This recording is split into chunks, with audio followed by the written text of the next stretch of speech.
Here's a message of importance to millions of people who are continually pale and washed out, weak and run down.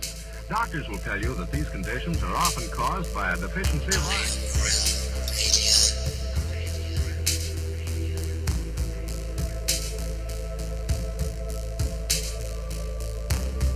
The iron you need to keep you physically fit and mentally alert.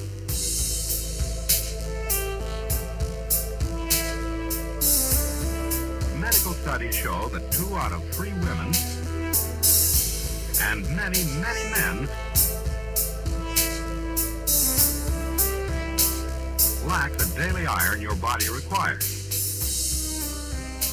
in a form your body can easily use and put to work.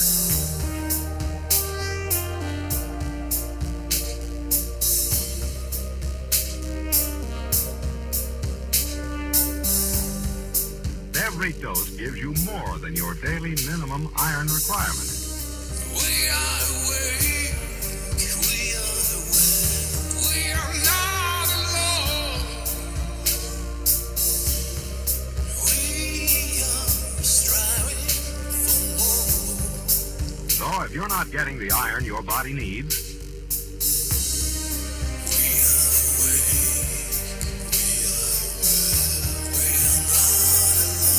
if you feel weak, run down, and are easily upset,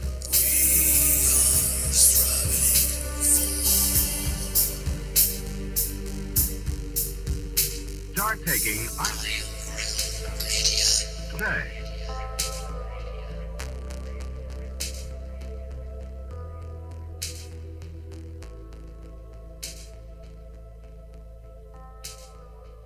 Come on, man. And Lucas.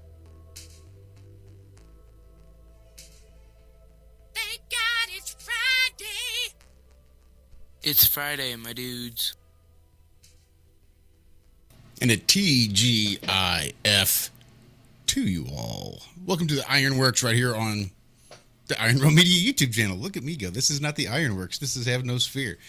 Look, this morning I was stuck in Tuesday. Now that I made it to Friday, I'm still about 12 hours behind promoting our morning show. It's not the morning show. It's Have No Sphere, and we've got an exciting show for you. Once we can get technical difficulties out of the way. For whatever reason, Skype was being weird, Zoom was being weird. We had a hard time getting guest audio to come through. But there's more than one way to skin a cat. So we've actually got them over on Telegram. And we're piping audio in through Telegram that way. So I think this is going to be a really, really good conversation. Well, first, let's say hello to all of our guests today, all of our returning members. Well, there's Zach. Zach is here. Zach and Hank. Everybody say hello to Mr. Zachary Zabala. You might know him as Good Times for All. Here on the YouTubes, we know him as the Nomad, Mr. Too Nice for Rice, Navin Johnson, the Stay Puffed Marshmallow Man.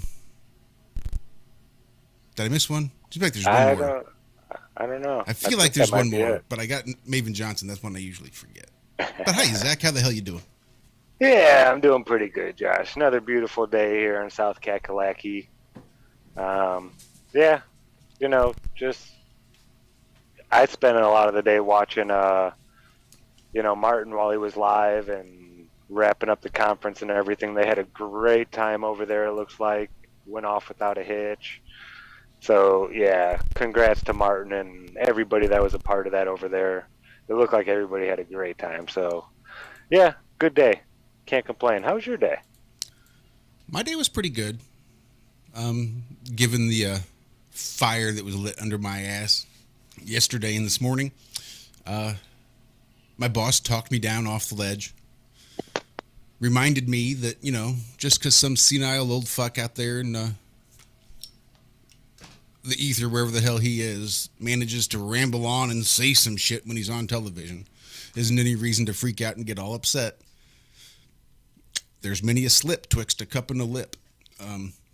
So just because he says it doesn't mean it's going to happen.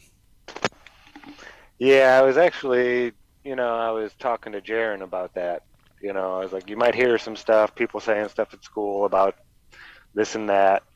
And I remember back in 2011, I was telling them when the NDA Act was signed, and it said that every single U.S. citizen would be microchipped by March 22nd, 2017. Mm-hmm. And I freaked out. You know, because they had put this on paper. It wasn't just something that someone said. They actually, this is on the books. This is going to be, and it never came, you know. So, yeah, they can talk a lot. They could even write things down on paper, but until it starts happening, that's all it is talk.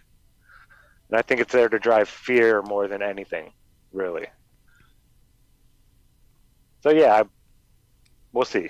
That's all I got to say about all that kind of stuff. We'll see what happens. I'm not going to get all, you know, huffy and puffy just yet. Yeah, I was a little huffy puffy this morning, so I appreciate being talked down off the ledge and letting cooler heads prevail. I'm usually really good at not just reacting. But, I don't know. That's one of those lines, though, you know? That's one of those lines that, yeah, it's understandable. Yeah, I almost even got a little bit loud this morning talking to the boss. He's like, I can see you're all worked up. I can see it in your eyes. I can just tell that you're a little worried about all this going on. I said, look, I said, if somebody wants to lay claim to my body, let him come forward and make the claim. Otherwise, leave me the fuck alone. But he got it. He understood. He's like, nope, I got your back, Josh. Don't you worry. I got your back no matter what happens. I said, all right, good. It makes me feel better. Awesome. So, full day today. Worked the whole day. That was nice. Didn't quit. Didn't get fired. Yet. So, Walter should be here at any minute now. He had to be a little bit late. He had to run a few errands before we got kicked off this evening. And, yeah, he should be rolling in any minute. Same with Lucas. Lucas should be here at some point. I don't know when. You know Lucas. You know the way those Aussies are. Those Aussies. Probably locked down or something. Probably the Australian government hacking his electronic communications. You never can tell. Is that you said Kimmy was not going to be able to join us this evening? No, Bob's feeling a little bit under the weather and had a rough day. She's just in there, you know, being a good wife, you know, just being there for him, showing all good support and all things like that. She said she might drop in because she really wanted to be here, hang out with Dan. But, yeah, it's, just having a real bad day. So, yeah, we'll see. Well, we need her to take care of him because he's got important work that needs to be done as well. Absolutely. And I know he's not been live as much as he would like to be. So we need him to get healthy and strong and come back bigger, better, and badder than ever. So I guess that covers everybody that's not here. We just have one more person to talk about that is, and that would be the man with the plan. Now, this particular show that you all are tuning into tonight has been 4 years in the making. It was December 30th. I just went back and checked before we went live. December 30th, 2017, I reached out to Dan, trying to get him on the show. And I don't know if it's Dan or if it's me, but I know that I've got 4, 5, 6 good years of procrastination to prove that it was probably me that made this last this long. But it is an honor and a privilege to finally get the man, the myth, the legend himself, Mr. Dan Falkenbach, the Flat Earth SubGenius. Welcome to Have No Sphere, Dan. Glad to have you here. Get healthy. Praise Bob. Praise Bob, he says. Sorry, I had your volume down just a touch. It's funny because GB, Bob and I, just an ongoing joke for the past probably 4 years or 5 years. And anytime I see him in any chat, I just go, praise Bob. And he just laughs and says, praise whatever, FES or Dan. And that's basically the only conversations we've had over every single time. And it's been a lot of times. It confuses a lot of people. Well, that's the whole point of the church, is to confuse people and make them join. And then for you to give your money away to the church, pretty much in a siphon, it's a tax. They pay their taxes, so they're unlike the other churches. So they actually do pay their taxes, and so then that they think that they're allowed to get away with things because they pay their taxes. So it's just an excuse. It's a cult of non-joiners and science fiction lovers, dino worshippers, space lovers, heliocentric lovers, heliocentrism lovers, and it's like literally a group of insane people. And I'm glad I'm here exposing that church that I was previously a member of. No longer am the Flat Earth SubGenius. I'm now, I don't know who I am anymore. So just throwing out that identity. I'm changing my entire name. It's going to be like Flat Earth Discordian or Flat Earth Sun. I don't know. Who knows? But I am going to change the name. And because I don't know. Why keep it? I don't even like that church. And they must be exposed. And they will be exposed. Praise Bob. And I can see an appeal there, being one of those weird outcast misfits that they tend to market to and target, I suppose, prey upon. I can see that appeal. Well, it's kind of like us here. We just like to surround ourselves with like-minded people with similar interests and similar states of mind, and we can all get together and have a good time and do our thing. And I totally get that. But there is that little hint of condescending aspect to the Church of the SubGenius and things like that. If you're a church member, which I am an official member, you got to pay $35, and you've become an ordained minister at the universe.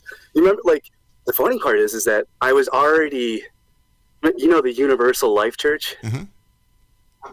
Well, like I already joined that and was already ordained minister under them, and then come to find out they're working with the Church of the SubGenius, so that's who they get their ordained minister license from. So you can actually marry people and divorce people. And it's been thousands of times. I've been ordained through the Church of the Apathetic Agnostics. So yeah, I can actually perform. Nice. Yeah, and funerals and all that. So if anyone in the chat room has any questions that you want me to expose about this church of non-joiners, I will expose anything you want to know about this church, this UFO sex death cult called the Church. Were they of into the SubGenius. whole Nibiru thing when that was going around? Yeah. Not only that happens every single year with the church. Like that's their actually most important day is July 5th. Every year, the Planet X, aka Nibiru, comes around and takes away the paid dues members of the Church of the SubGenius, and we get flown away in UFO sex pleasure saucers and have sex with extraterrestrials. I mean, yes. So they a lot of them actually believe it. They go into the middle of the forest in Cleveland, Ohio, in Wisteria, and there's also like a Starwood festival that they're linked with too. A lot of New Age culty stuff, and so they work hand in hand with all these other New Age. They have all these festivals and platforms, and so people travel to X Day every single year to get beamed up by the pleasure saucers. And how many people are a part of this church? Is there like an official number? Are we talking 100,000, 10,000? What were you thinking? 100,000, 10,000? What kind of range are we talking about? Yes. You nailed it. You nailed it on the head. Right. Look, first guess. It's either 10,000 or 100,000. I'm not sure, but it could be 1 million. I don't know. Like there seems to be like the only real cult that's goofier that seems to have more is that spaghetti god guy, and the Pastafarians. But that spaghetti god guy is almost as actually more popular than Bob Dobbs. Like Bob is like the original meme. Actually, well, yeah, this right here. You see? Mm-hmm. So like everyone knows that face. Or if you look up Connie Dobbs, which I did some experiments, and I asked men if they knew who this, like, do you know who this is? And then like men knew who Bob was, but I asked women, and some of them did, but most of them were like, it looks familiar. But then I showed them Bob's wife, Connie Dobbs, or Constance is her full name, but Connie Dobbs, and I showed them. I showed the women Connie, and then they knew who Connie was. They're like, "Oh, I've seen that face before," and I'm like, this is interesting. It's like an archetypal Jungian archetype type thing going on here that they stole from that too. But there's a lot of also, that picture that you chose, isn't that an interesting picture? How it shows that the globe is on the flat plane, and then the tree is coming out of the middle. Yeah, I saw that. I said, I might have to use that somewhere. That's pretty good. See if we can have Dan break that down for us a little bit, because there's a whole lot of information being packed into that one little, I don't know if you call it a tracing board, as a little nod to the Freemasons, or how you'd refer to that as, but there's a whole lot of stuff going on there. Yeah, that's one of the most sacred artwork pictures of the Church of the SubGenius. There's a lot of like artists, underground artists. Actually, Robert Crumb, the underground artist, one of the most famous ever. He's a member of the Church of the SubGenius. So there's a lot of like Pee Wee Herman supports the church. You can find episodes, and the Bob is on the back of his bulletin board. He's got a picture of Bob. Really? And you can just type in Pee Wee Herman Bob, and you can see it in the background. He's got it on his show and his movies. But like the Simpsons creator supports the Church of the SubGenius. Nick Offerman is a member. He's super famous. He's probably one of the most famous SubGenius members besides Pee Wee Herman, Elvira, and Penn and Teller are members. Why does that not surprise me? I can see that. Yeah. There's like lectures where Teller or whoever the dude who talks, Penn. There's lectures of Penn at like college universities, and he's mentioning he's bringing up Church of the SubGenius. It's so funny. But, I mean, how funny is that? Like, it's everywhere. I mean, the only reason I joined was because Robert Anton Wilson. I was reading one of Robert Anton Wilson's books. I think it was Quantum Psychology. One of his books, one of his main books that I would suggest people read when they're getting into Robert Anton Wilson is Quantum Psychology, and he gives a lot of brain exercises and different practices at the end of his chapters on what you should do. And one of the practices or exercises was to join multiple other religions or cults if need be. And so I seen the Church of the SubGenius mentioned before in other books and by Robert Anton Wilson and other people that I've studied. And so I was like, it just seemed right, because it's like a church of a group of non-joiners or a group of non-conformists. And so I'm like, all right, well, I guess that seems only fitting that I'll just do that. It wasn't Rick, in Rick and Morty, it's the Citadel of Ricks. Exactly. I have to finish the second half of the season. I only saw the first half, so don't spoil that. But I have to finish off the second half. The first half was all right, but I heard it. Go back and watch it. Go back and watch it and look for a portal gun. That's all I'm gonna say. That was in the very first or the second episode, wasn't it? Yeah. There is no portal guns in the first 6 episodes. There is. No You're right. Yeah. I remember that. Yeah. Now. Okay. I heard something about the yellow portal gun. Don't be spoiling it. Not a word. Yeah, I've uploaded tons of Rick and Morty clips onto my channel, and where they mention the flat Earth, or they go outside the simulation, it's a dome, and they show the plane, and there's a lot of little hints like that. I've tweeted and it's insta messaged Dan Harmon, those allegedly pedo creators, but they do put some really fucked up shit in their animation. Like, it's really, really borderline. Like, oh yeah, it's really disturbing. It's first show disturbing. they did that one, it's just disturbing. Gravity Falls, and that was Disney made for children, and there was all kinds of occultic hidden stuff in that one. That was, I couldn't believe the stuff I was seeing. I told my mom, I was like, hey, don't let my niece and nephew, I was like, don't have them watching that. They shouldn't be. It was like me watching DuckTales when I was younger. I go back and watch it now, it's like, holy shit. The stuff that they're saying in there, it's all about hidden occultic, Disney's. I mean, they don't even hide it anymore. Mm-mm. Well, we are joined by Mr. Walter Johnson. He's got a channel here on YouTube called Flat Earth Head. Walter, how you doing, sir? I am apologizing, first of all, to our guests and to all our family out there. Sorry, just woke up to crazy, unexpected things that weren't planned when I went to take my afternoon nap for the show. As you may know, sir, we do an early morning show twice a week here, and so it does kind of mess up the sleep cycles. But I'm here now, and I call as you were starting your little tale about the finding of the church. I found the book myself. Hey, Walter, before you get started, could you maybe boost up just a touch? Yeah. Crank that gain up just. And if anyone needs me to mute when anyone's talking, just let me know. How's that? Is that better? You sound great. I just don't want to put the fan. No, turn it up a little bit more. Yeah, I'm not hearing any fan at all. Let me know. You just I hear the fan. Sound good? Yep, sound good. Y'all don't hear the fan? Nope. Not at all.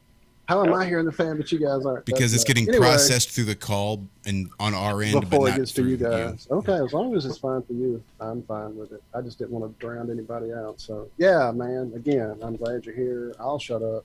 I'll tell my tale about it. No, thanks for having me. Yeah.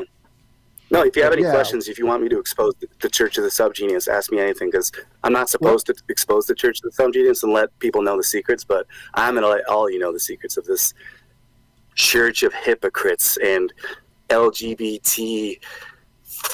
No, I'm just kidding. I'm not going to go there. Well, no, see, this is good stuff to hear, because when I found it, it was like 99, 2000, something like that. I had heard about it like you had in different sources, other writers, other media shows, whatever.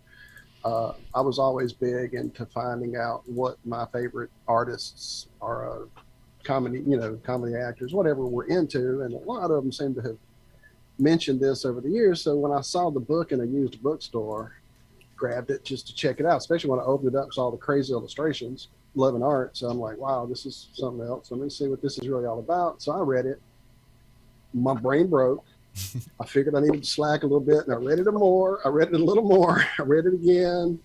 I enjoyed it. It's been around. It's somewhere here. I looked for it this morning before I lay down, just a little bit in some boxes I could get to. It's probably one of my comic book boxes that are way stored and I can't really easily access, but any secrets would be definitely welcome for sure. Well, I'm going to spill them all. The interesting part is all of the flat Earth mentions and symbologies in their artwork. Now, to get back on the question that I basically avoided earlier about the artwork, is that the artwork it's called it's like a slacka. What does it say? The slackadelia or something like that, and it's a plane. And so there's a plane of existence, and it actually seems like they're mocking. Oh, okay, so they're directly linked to the Flat Earth Society. That's what they're doing. So they've taken from the Flat Earth Society with the edge of the Earth, like a disc, and so they're mocking it and having the water fall off the edges in that artwork. And then if you look at the middle of it, it actually has a globe in the middle of it, and then there's a dome over the globe, and then there's a giant tree of life coming out of that. But then there's also basically the main component of the Church of the SubGenius is that they're all like hollow earthers, okay? So they believe that the Earth is hollow, but they're globe earthers. I was there about So 7 years there's- ago. That's where I was 7 years ago. I was a Hollow Earth globe earther. Exactly. So I mean, I was a Hollow Earther in like 2009. Mm-hmm. So Do I remember that there's So- some D-Rose stuff in the book? Like they kind of go back around to the D-Rose mythology of the things, the people that lived in the earth? Or is that conflating too many things I've read over the years? Oh well, yeah. There's definitely subtyrannical creatures in their mythos for sure. Well, yeah, and they have everything. It's every single. I forgot I already said that, but they have every single conspiracy. They've taken every single religion, cult, and conspiracy, including metaphysics, New Age, and Eastern Hindu, Buddhism. They've taken everything and combined it into one clusterfuck of a religion, fake religion. Actually, but it's not a fake religion because it's actually a real religion. It just seems like it's fake, even though it's real. But there's also the Discordian Society. Have you ever heard of them? Mm-hmm. And the Discordian Society are the older Now, is this brother. part of the All- SubGenius church? Well, they like to say that they just did it. They put all their stuff out, and then they found the Discordian Society stuff, and then they got angry and jealous because it was basically everything that they did, except it was done in the 40s and the 50s, and not in the 70s and the 80s. So, but actually, it goes back to even more. Like the Discordian Society directly relates to this theological and the theosophy, the theological society, and directly relates to like OTO and Helena Blavatsky. The Discordian Society does. The Church of the SubGenius is kind of like just a bunch of fakes who really just want to join they're like depressed losers, and they want to join something that makes them feel accepted, even though they don't even do a good job so like I just took it to the next level, and I've created the Flat Earth SubGeniuses. Versus, in the Church of the SubGenius, you're supposed to create a sector of your own religion. So I created the Flat Earth SubGenius, but it was the Flat Earth SubGeniuses are versus the Globe Earth SubGeniuses. Now I've just distinguished them away from, and now there's all different sectors of the SubGenius. Literally, they have like Hypercube, which is super popular among the SubGenius. They have the Hypercube. Oh, they've also, remember Time Cube? I remember the movie Cube. Does that have anything to do with it? No, Time Cube is insane, dude. I was already a Hollow Earther and a Time Cubist in like 2009, 2010, whenever that.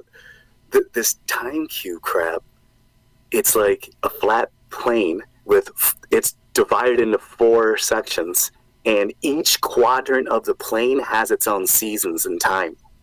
Each quadrant of the plane simultaneously. Wow. It's totally mind-blowing. I mean, I was already that in like 2009. So I'm like, all this crap was so easy for me to just like, and then you get to the like classical physics. You got to study your classical physics, and then your modern physics and compare it. And then you get to the electric universe guys. You remember them, right? Oh yeah. So like all this stuff is just conglomerating with me. And then 2012.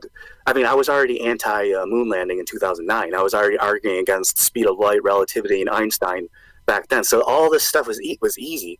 So Robert Anton Wilson, in one of his books, said to join other religions because it makes you more intelligent, and that's what you should go pursue, is increasing your intelligence. So I joined the Church of the SubGenius and the Discordian Society. And crazy enough, I'm not kidding, I've met family members through the Church of the SubGenius that I haven't spoken to. That's insane. Like, but in a Facebook group, one of them messaged me, a Falkenbach, and he's like, yo, he's like, are you blah blah blah's son? And I'm like, yeah. I'm like, are you blah blah blah's son? He's like, yeah. I'm like, you're a member of this fucking church? and it's like, what the hell? Like, it connected us. And another thing, it says all you got to pay $35 and triple your money back, and it actually came true for me. When I was buying all these different books, like, you're supposed to just go out and buy all the different paraphernalia of the Church of the SubGenius, and then once you read it and digest all the material, you start generating your slack and your luck back that the conspiracy stole from you from birth. So I was so when I bought the most expensive Church of the SubGenius book that there is, it's the third. I don't want to put symbols up. It's the third book of the sub. Matter of the fact that does mean 666. That's hilarious. But that's the third book. It's called like the Babla Pop. It's a play off of the Necronomicon or whatever that book is. The Apocryphon. Yeah, it's like a dark magic book. So they have like a I saw it this morning when whatever. I was doing a bit of research. When you were coming, I was actually going to get a copy of. Oh, it's right here. It's right here. I got it. And when I went online and saw that it was $800 on Amazon, I was like, "Holy crap!" Yeah. So this one's this one right here. This one's probably one of the most expensive Church of the SubGenius books. There's really not many more expensive than this. And so when I bought it, I got the refund back. Like there was a blank check with I got my refund back. I spent around I don't know, $40 or $50 on it. I got my refund back just buying the book, and I'm like, well, that takes care of the membership to join. I'm like, that's pretty funny, and it was on this book, and I just thought that was hilarious. So I'm like meeting family members, getting random. They said that Bob will make his presence physically known to you, and lo and behold, I meet a family member getting checks in the mail for free, and it's like, all right, well, praise Bob for now, but Bob did turn against me, so I had to kill Bob, and that's what happens. That's what happens. You start a religion, you got to kill a guy. But it's well, he got resurrected. He got assassinated, and then he got resurrected multiple times, actually. But this book, High Weirdness by Mail. So do they have somebody that is considered Bob right now? What? Like, is Bob still alive, or is Bob still alive, or he's been resurrected? So do they have like a Bob? Do they know who this new Bob is yet? Well, I mean, each and every one of us is an incarnation of Bob, so it's hard to tell. Okay, all right. That's There's always a spark and a twinkle.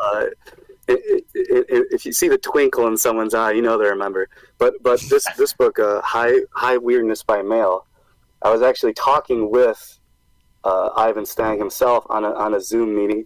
I was talking with Ivan. He's one of the co-creators of the Church of the SubGenius. It's Ivan Stang and Philo Drummond. So those are the two main co-creators of the Church of the SubGenius. And I was talking to them on a Skype call, and I already talked to them before that, like both of them individually. And the guy who I thought was going to hate me liked me, and the guy who in the reverse. So the guy who I thought was going to like me hated me, and the dude who I thought was going to hate me liked me. So talking to them, texting back and forth, I thought, yeah, it didn't. So, but then when I talked to them face to face, it switched. Like the one dude hated me, and then the other dude was like, he was listening and riffing with me, going back and forth, and and the one dude is Dr. Hal. He's a super famous SubGenius. He's talked with like Jon Stewart and Ann Coulter, and so he's been on like talk show interviews with like famous comedians and politicians and stuff. That's random. The Reverend Keeper of Secrets in the church, the sacred keeper of secrets in the church. So he snuck his way onto mainstream television, and but the crazy part is, here, look at this. One of the very first things in this book. Look, one of the very first things. Going through the index. Let's see the very first thing.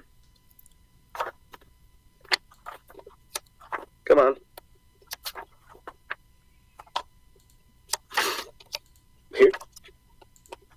Here we go. Here it is.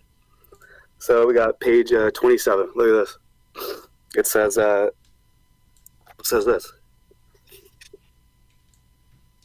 Flat Earth News. What? So this came out.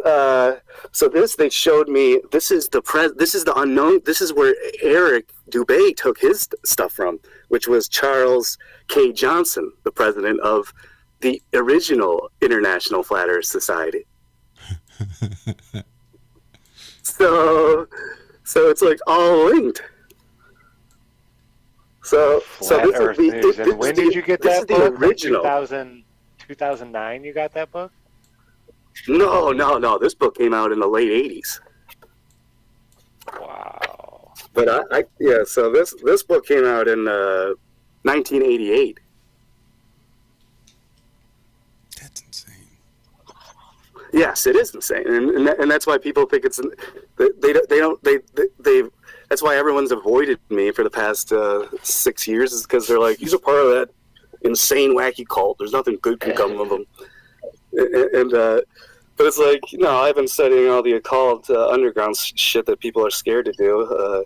But this is Charles K. Johnson, the president of the original International Flat Earth Research Society, which is now taken over by Eric Dubay. Wouldn't you know it? Isn't that interesting? Right there, says... The Earth is the center of the universe. Let's see if we can get that up a little better. Wow. The Bible Science Association. So yeah, I was talking to Ivan Stang about this very fact, and he forgot that he wrote the book. Quit it. Yeah, I was like, dude. Yeah, I was showing him all these different books, and he's like, oh yeah. And he was like, what's that one? I'm like, dude, you don't even. He's like, what's that one? I'm like, you don't even remember? You wrote the book. Yeah, like I showed him this. I showed him this one as well. Oh wait. This one. Yeah, I showed him this one as well, and which, let me show you a couple of the names in it. The authors are look at this list of authors. William S. Burroughs, Hugh Fox, William Gibson, Nick Herbert. Let's see here. Some other Rudy Rucker, Ivan Stang, Carrie Thornley. Now, you know anything about Carrie Thornley? I don't know anything about Carrie Thornley. Colin Wilson, Robert Anton Wilson. So this is like super rare. I guess it's like a cyberpunk science fiction, and it's probably a bunch. All these authors are creating all these short stories. And it's a super rare book. But I brought this up to Ivan Stang because his name is on the back, and he's like, "Yeah, I don't remember that one either." So I'm buying all their books, and they know he doesn't even remember he wrote them. And I mean, it's funny. The whole thing's pretty funny. Is there any like thing that I'm missing in the chat room? Sorry, I'm like doing all this stuff. I went to a sale earlier. I picked this up earlier today at the. Or I didn't pick it up. I was gifted this by a lady earlier today. Huh.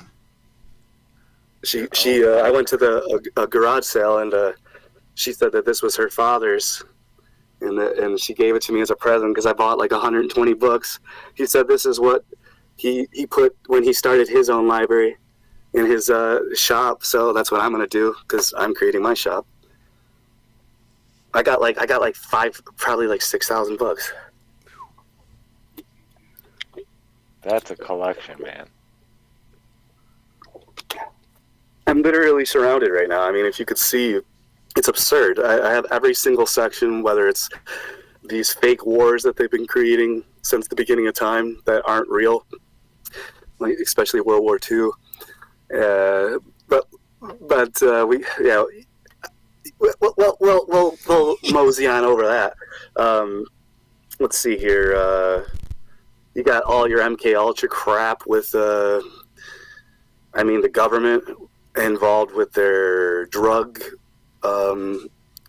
profiteering and laundering to the whole entire world with LSD, millions and 10 million, 50 million LSD tablets that the government's making and sending all to international spots all over the world. The hippie, the beats, the 60s era, the acid rave test, the acid head test, the original Eternal Brotherhood of Love, the Merry Pranksters, Ken Casey. Yes. Carrie Thornley was the co-creator of the Discordian Society, who was also a co-conspirator in the JFK assassination. There's a question in the chat. How many of the 5,000 books have you read so far? I know you. Realistically. Yeah. Realistically. When you're buying hundreds at a time, it's not possible to read them all right away, of course. I definitely over 100, but I don't have the gall to say hundreds yet. Although I could be. I don't know. I could have. Maybe I have. Maybe I have read hundreds, but it's over 100 for sure.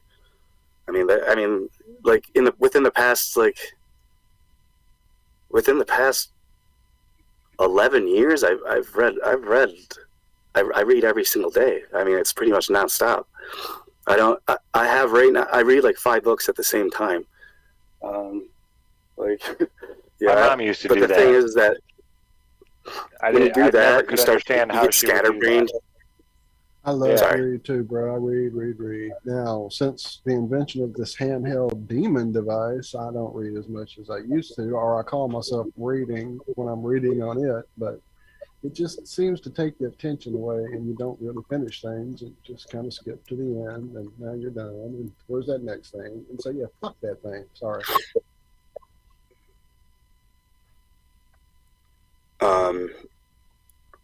Yeah, Somebody so said far they were going to buy that book until they realized it was $800. And you said when you bought it, you only paid what, $50 for it back in the day? Yeah, something around like that. Now you can still get the first edition. Not the first edition. The first book, the book of the SubGenius, Sacred Teachings. That's for like 10. You can get that for like $8 or $10, $15. Yeah. Right now on the big A place that don't pay me, so they don't need to get free advertising. Yeah, you can find it. It's around. There's used ones everywhere. I've seen them as well. Yeah, don't waste your money. Don't waste your money giving them $35. Just buy either the book of the SubGenius or send them $1, or just go to subgenius.com and then you can see all their wacky stuff and just get it all for free. You don't need to waste $35 giving it to some crazy church. Yeah, so like there's a lot of this. Like I said, I created the Flat Earth SubGeniuses, and now there's like there really is different sectors of different shaped SubGeniuses now. There's all different shape groups of the SubGeniuses now. Like the dodecahedrons, they have like, it's just so ridiculous at this point. It's almost impossible to keep up with. But I wanted to say something about how they hate me. But there's a lot of them that like they secretly message me. I've been kicked out of over 25 SubGenius groups, servers, Discord groups. I've been kicked out of virtually every single one, and all the Facebook groups I've been banned because there's a particular guy who hates me, and he's like a high-ranking member. So he's like, he has the keys to a lot of these Facebook groups. So he's banned me and he bans me from everything. And so it's like, it's the same thing with Hollywood in comedy and science is that it's gatekeeping. There's gatekeeping everywhere, no matter what obscure religion you go to, you're always going to get gatekeeped. And until you just take these people's heads and whack them, give them a couple of backhands and slaps, and basically rub their face in piss, you got it. That's it. Just you have the power. You're the conspiracy. The Church of the SubGenius claims to be fighting against the conspiracy, and yet they work together with the conspiracy.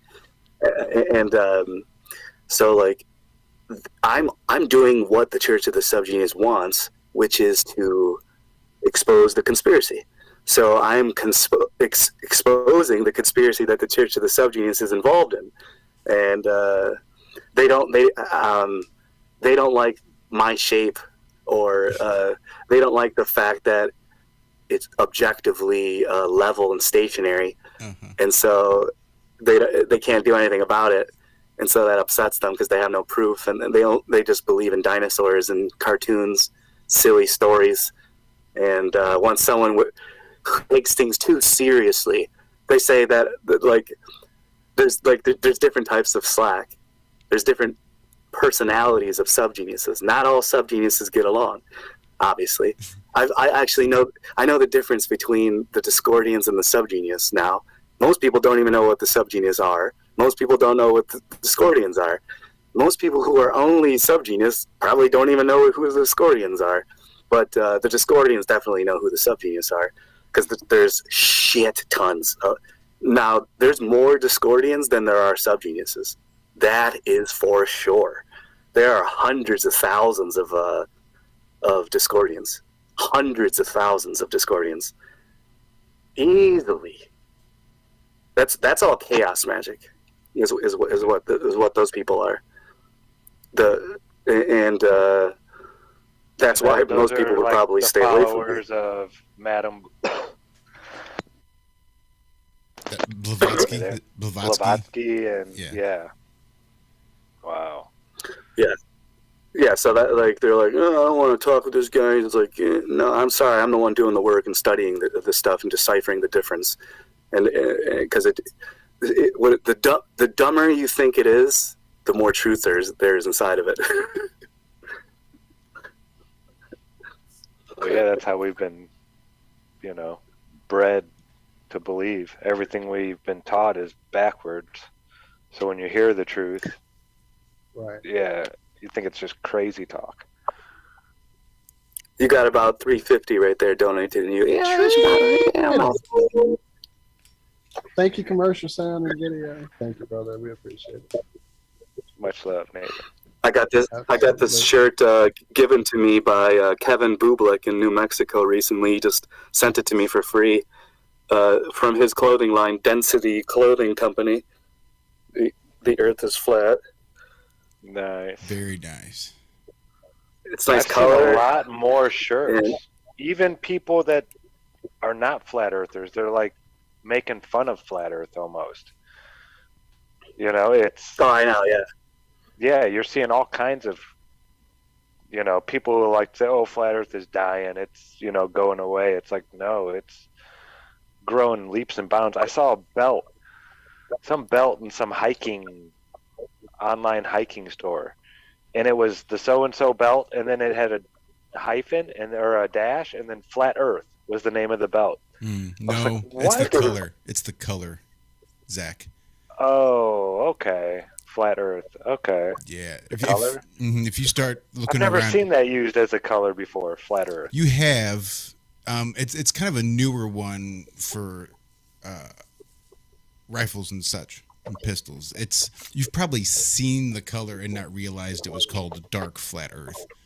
When I started doing Google alerts, like 4 or 5 years ago, I kept getting alerts for dark flat Earth, and it was every one of them was for a rifle or a pistol.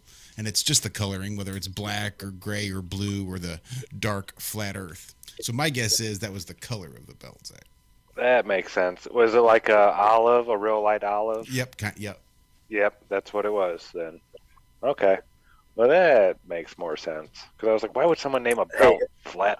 But why would they name the color dark flat Earth. Why is all these weapons being named flat Earth? Colors that aren't Yes. glossy So are usually called real quick, flat. how long are we going for? As long as you want to be here, brother. Typically, we try to keep it All right. keep it to about 3 hours. We've been known to go for 5, but really, it's just whatever's clever, whatever you're feeling. Very interesting. Yeah, we have no. I did not know that. That is an audible, if I don't say so myself. Yeah. All right. Well, in that case, where do you want to go since you guys are the hosts? Because I have a bunch of places where I can begin again from that I've left everyone a clip hanging off of. Well, a very wise woman once said, and I quote, "Let's start at the very beginning. It's a very good place to start." When you sing, you begin with no. So yeah, how old of a guy are you? You seem like a pretty young guy. You were born in '85. Is that what I remember? Yeah, I just turned 36 a couple weeks ago. Yeah, I listened to you talking to Diabolic again. I listened to that one like back in 2017 or 2018 maybe, and was just like blown away because I was a big Diabolic fan. Listened to him spit, so I'm like, oh fuck, and to hear him just come out with it is just insane. So I had to listen. Wasn't that amazing? Yeah, it's absolutely amazing. Like one of the first things he said, I was like, all right, well, what's your favorite conspiracies? He's like, like right now it's the flat Earth, man. I'm like, yes, Diabolic. I was so happy for that. I'm like, yeah, my buddy hooked me up with that interview. He's like, oh, I want you to interview Diabolic, and he just wanted me to do it, and so I'm like, all right, I'll do that for sure. And I'm like, because I listened to him, so I was like, fuck yeah, I wanted to it's that you want to extend the network, connect. Syncretist. And speaking of syncretism, I am now. Oh, I should be. Santos Spinacci gave me the boop. He said that I can join his Syncretism Academy and be an instructor. Just yesterday and today. Don't tell him. So I'll be teaching. Nice. Wait, what? You can't tell him you came here. It's gonna have to be like way on the down low. We'll pull the video off if you need us to. Whatever it takes. Oh shit! No, whatever. I'm used to that stuff. But no, that's hilarious. So I should be an instructor. That's really speaking awesome flat Earth. in a way, dude. It is. That's really awesome. Yeah, I'm pretty pumped about that. I mean, the crazy part is I've been talking to Santos for over a decade. We were talking when we were both globe heads in 2010 and 11. So you were there. Isn't that hilarious? We were already talking, and we were both globe heads. So it's like, I turned to Flat Earth publicly in 2014, and then he came out in 2015. And I was like, yes. I was like my supposed teachers or mentors have switched over from their heliocentric to geocentric plane, and I'm like, yes, clearly I'm on the right path here. If I'm turning over, I'm going on breaking on through to the other side before my mentors are. So yeah, that's pretty exciting. But like, also, I was also a fan of Michael Cremo.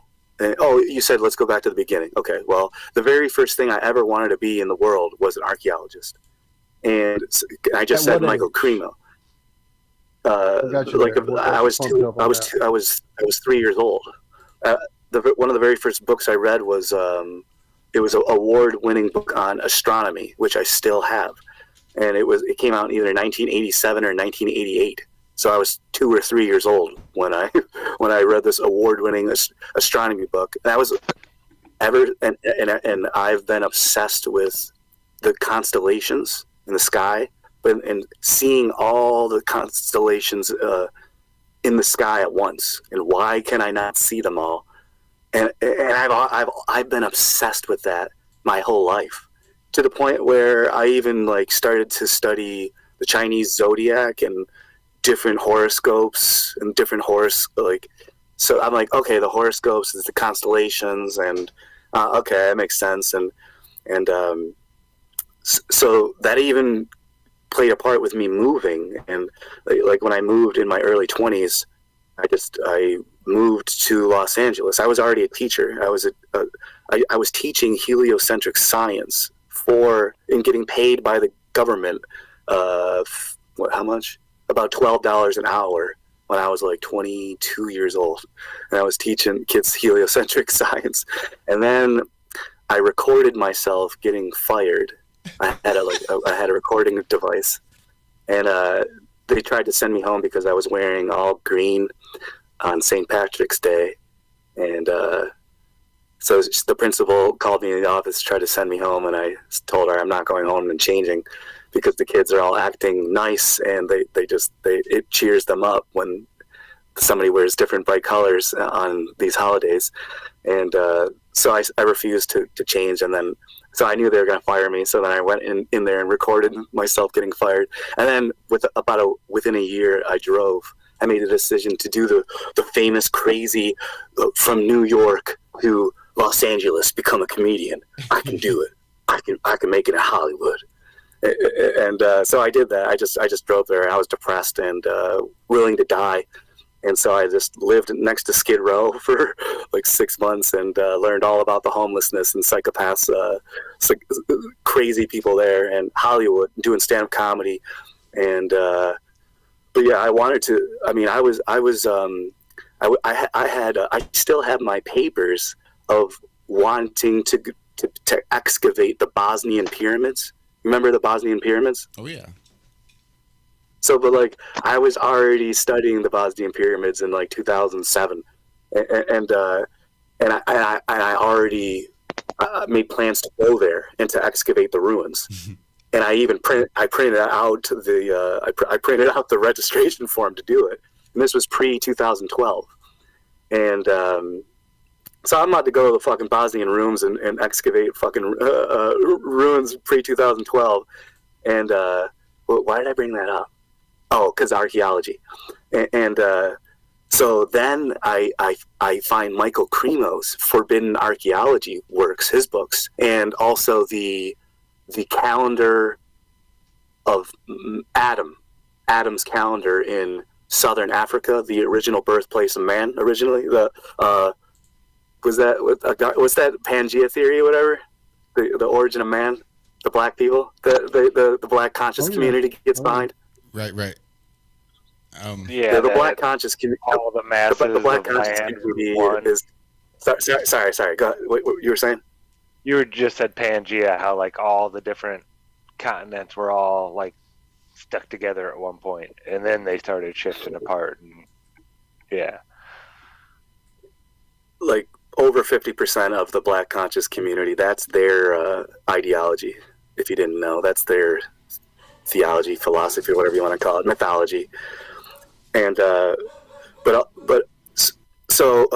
so obsessed with constellations, and the main so Michael Cremo and Michael Tellinger. Now Michael Tellinger is a huge force in the flat Earth community, and I already have bought Michael Cremo's and Michael Tellinger's books pre-2012. So I'm already into forbidden archaeology, anti-NASA, and I'm trying to figure out. I was writing my own story, my own autobiography, cartoon, fantasy, comic book, movie script. I was already writing that in 2007, and in that book, which I still have and I'm still working on, in the very beginning, it's talking. I'm trying to understand. I'm describing the heliocentric model. I'm describing the origin of the beginning of the universe, the Big Bang, what supposedly happened with the Big Bang evolution, how people think that we evolved from fucking dinosaurs and single-celled stuff. And I'm like, people think that we used to be dinosaurs running around murdering each other. I'm like, you do realize how insane that is, right? I was writing that in 2007. And so all this stuff is crystallizing into a singularity, and my favorite author is Robert Anton Wilson. So he told me to join the church. So I joined the Church of the SubGenius, and in 2015 I officially became a member. So then, because I was for 2004, for the entire year of 2014, I was trying to figure out my personality, what I was going to call myself. Every other video I was saying I was introducing myself as a different name, and actually I couldn't figure it out. There was already and then the other Flat Earth Dan came, Daniel Pratt, and then he got super popular. I'm like, well, I can't be the Flat Earth Dan guy. I'm like, because he's got that niche down where he's screaming. I'm like, all right. I'm like, so the Flat Earth SubGenius was the natural next step. Especially since where I was going. Nice, like it just has a rhythm that works.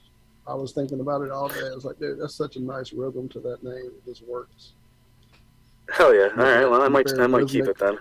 Oriented dude, yeah, Flat Earth SubGenius. It just works.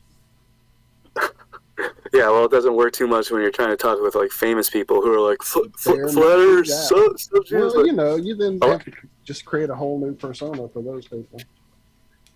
But most people tend to ignore it. You can tell the most like supposed enlightened people or egoless people, they will not they won't get triggered by the name Flat Earth SubGenius. But like anyone who's locked into that ideology, you're gonna get triggered. Right. That's actually the point of it is I know it's gonna trigger you, and it has. I mean, it literally has triggered the entire church of the SubGenius itself to the point where I've been ostracized, exiled, and banned from virtually every single group of theirs. A lot of the Discordian groups even too, but the Discordians are much more accepting. As a matter of fact, when I was reading the Bible of the Discordian Society, which is called the Principia Discordia or something like that, halfway through the book, I'm reading it. All of a sudden, it says, "Common sense tells us that the Earth is flat," and I'm like, it's like getting slapped by a Zen master. I'm like, what the? Because it's out of nowhere. I'm just reading it, and it's all these different crazy. It's about chaos and order. The Discordian Society, it breaks down chaos and order, and it says that obviously order isn't in control. Everyone thinks that order is control, but in reality, obviously chaos is, because look at the world. And it's like, well, just clearly. So they venerate and worship the goddess Eris of Greek mythology, which is the goddess of discord, and that's its own. I identify as a Flat Earth Discordian now. I'm not a Flat Earth SubGenius. I'm a Flat Earth Discordian. But that in itself if you go with sounds that name, like everybody will just think you have a nice Discord channel going. I know a lot of people do that because my Discord channel is huge. I got like almost 2,000 people in it. You do have a nice Discord channel going. There you go. Yeah, I have a huge. It's like almost 2,000 members in it, and I'm the most active member, but it's active, and it's got I've gotten two warnings from the Discord staff team, and I can show you the email verbatim.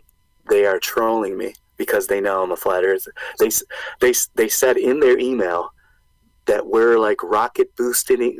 Sorry, but like you're gonna rocket boost your way out of this place if you keep it up. Like, this is from the actual.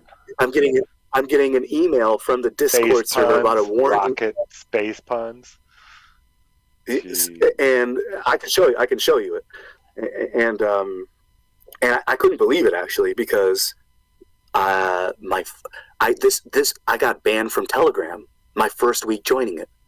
I created my group on Telegram. I had only 15 members in my group on Telegram, and supposedly Telegram's freedom of speech. I got banned within 1 or 2 weeks of my first time joining on Telegram, and I was already in groups of Flat Earth groups and SubGenius groups and all these other book groups, but I was already in all these other groups. They have thousands of members. My group only has 15 members. I joined, boom. Not only is my group banned, but my entire phone number was banned. I tried to join. I can show you. I have screenshots of everything. I tried to join. It says your entire phone number is banned from joining Telegram. And so then I had to join on my mom's phone, and now I have a different group, and that's how we're talking. But I'm banned. I've been banned. I'm banned at least 6 months out of the year on Facebook. I'm banned right now on Facebook for 10 more days from a 30-day ban for calling a guy a leech. What? You can't call guys in the chat room. You can't call people animal names. And I'll give you an example. About 5 months ago, I was banned because I called a woman a pig. I got banned 30 days for that. Okay, I mean, it's justified. And then after that 30-day ban, I came back, and then I was in an evolution debate with some dude. It was actually in a Church of the SubGenius group. So I called him a monkey. I'm like, okay, monkey boy or something like that. I said, okay, monkey boy, or space monkey, something along those lines. I called him a space monkey or monkey boy during an evolution debate, mind you. And boom, 30 days for that. So I called a woman a pig. I got 30 days. I called a guy a monkey. Got 30 days. I'm banned right now for 30 days. 10 more left. I called a guy a leech. So I said, I said I'm a whale and you're the leech that is parasitic on the bottom of it, or cleaning me off, and the places I can't reach. Thanks for cleaning my taint, basically, or something along those lines. And I call him a leech. I didn't even say taint. I didn't even say the word taint. I called him a fucking leech. And so I have to use subspecies Latin names now, because you can't insult people anymore. You can't call them animal names. You can't call people. Actually, no, that's not true. I didn't call her pig.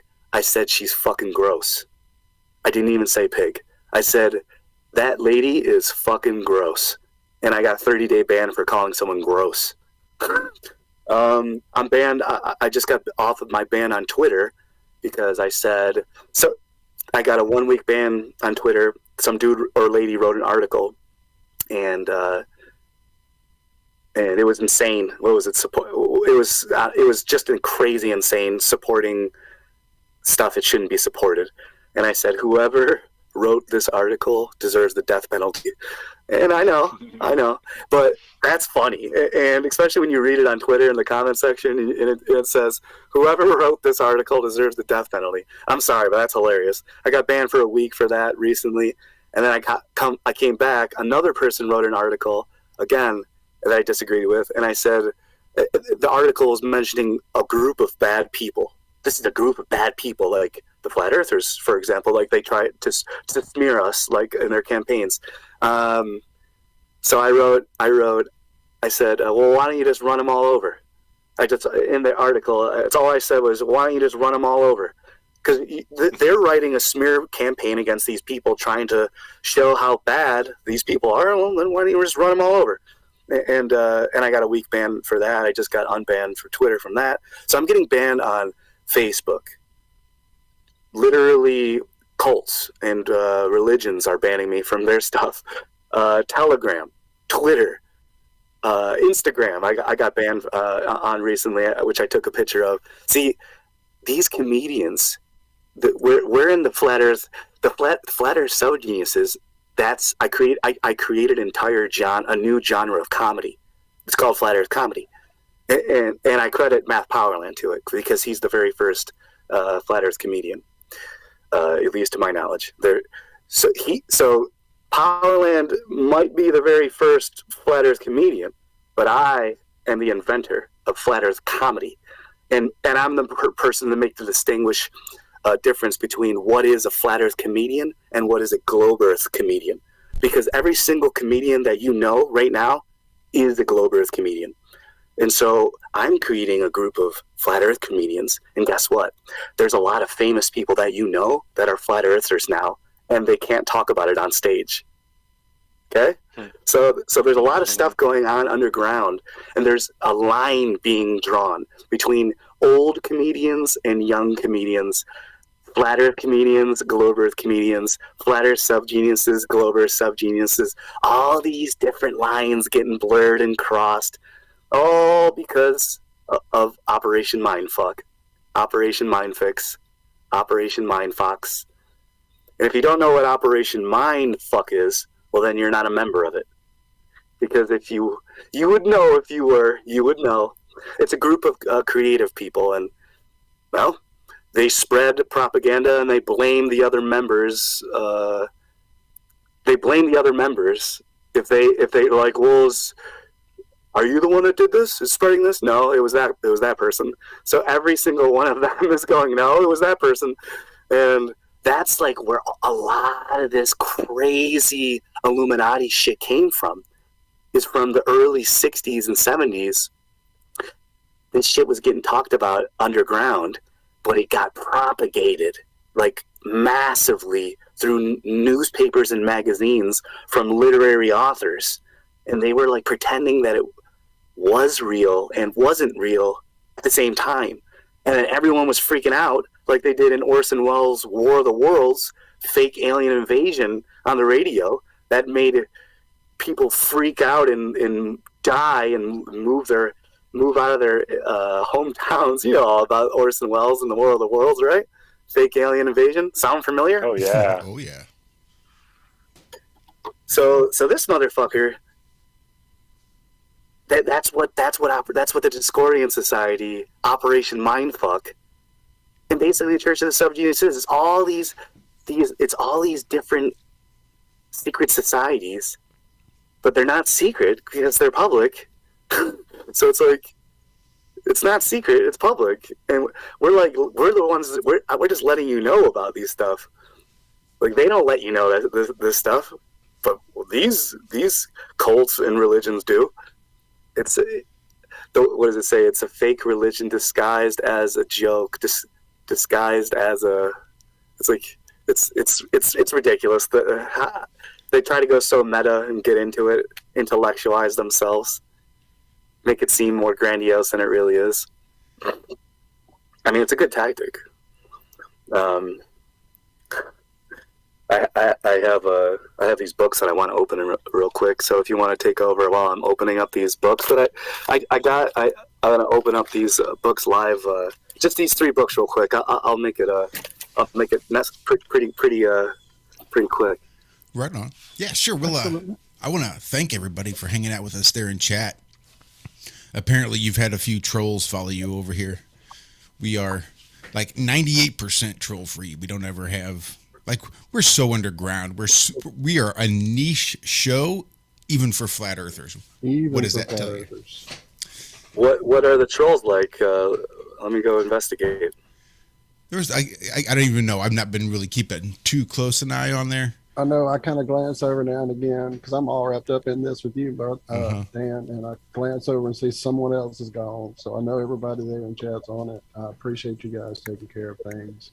I did see some stuff a little earlier, and some questions about details of how this works, how that works, the 101 stuff that we've covered many times over many years of being here, and many people in chat pointing out many helpful, where's my app, helpful places to go see such information. I know a little friend of ours, David Weiss, just updated his app recently, the Flat Earth Sun and Moon Zodiac app. If you don't have it, get that motherfucker. What are you doing? Get it now, man. You can find other flat earthers, and you want to see just, since it's a dying thing, let's see how many are currently hanging out in the States with us.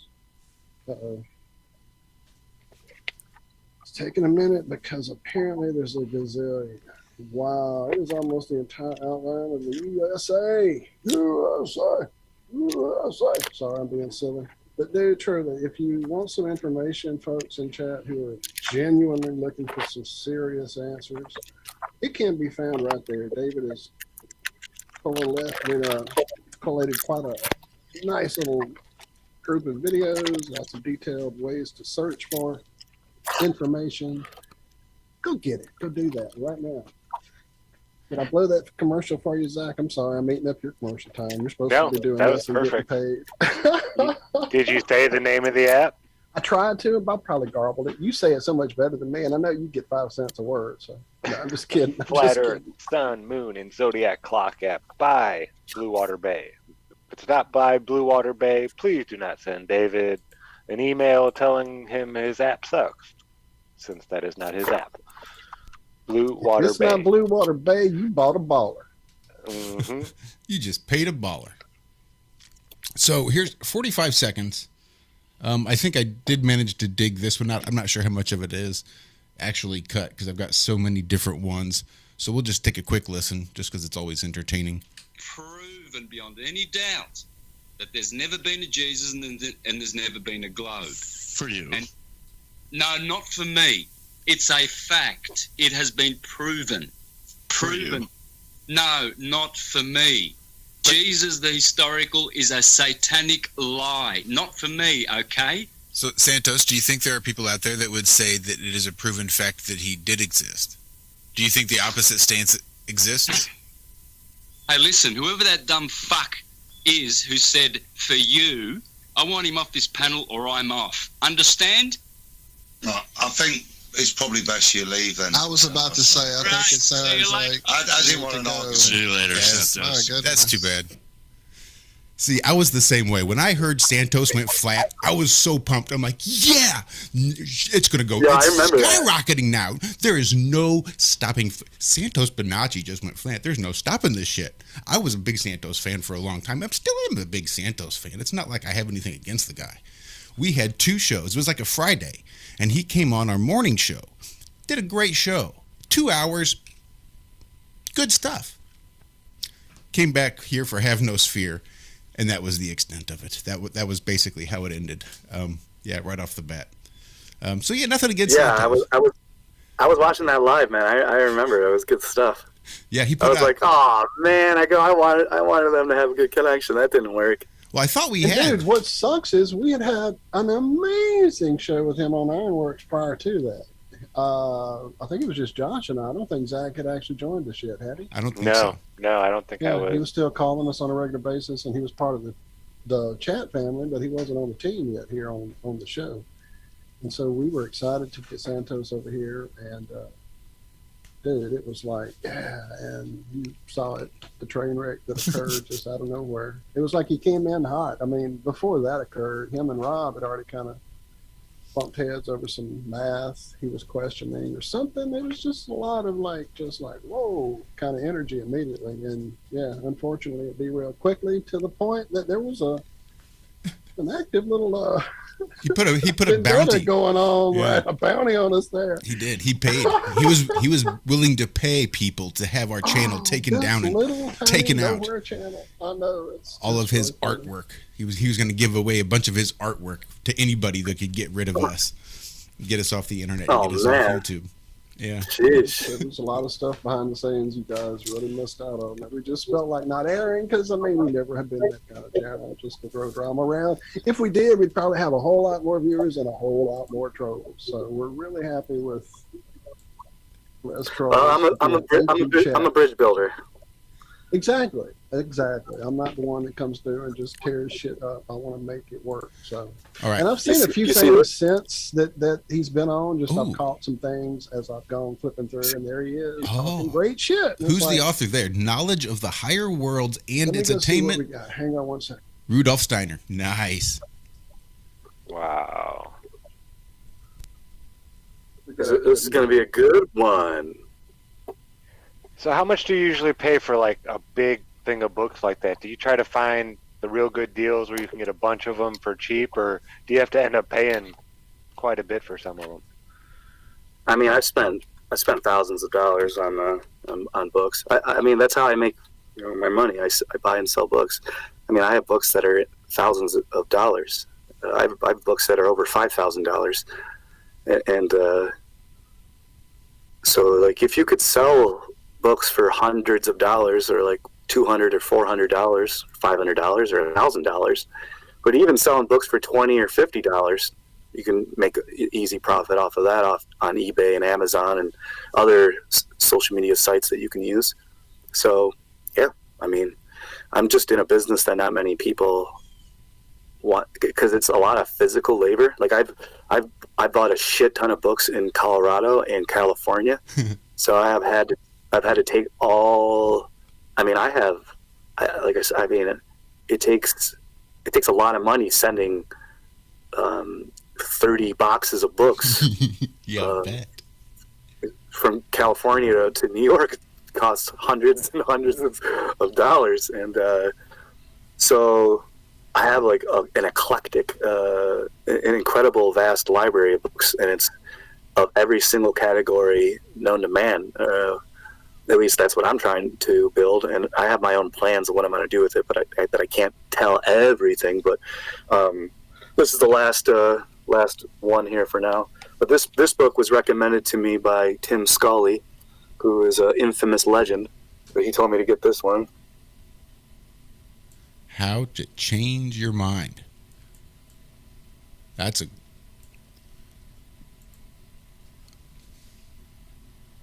Shit.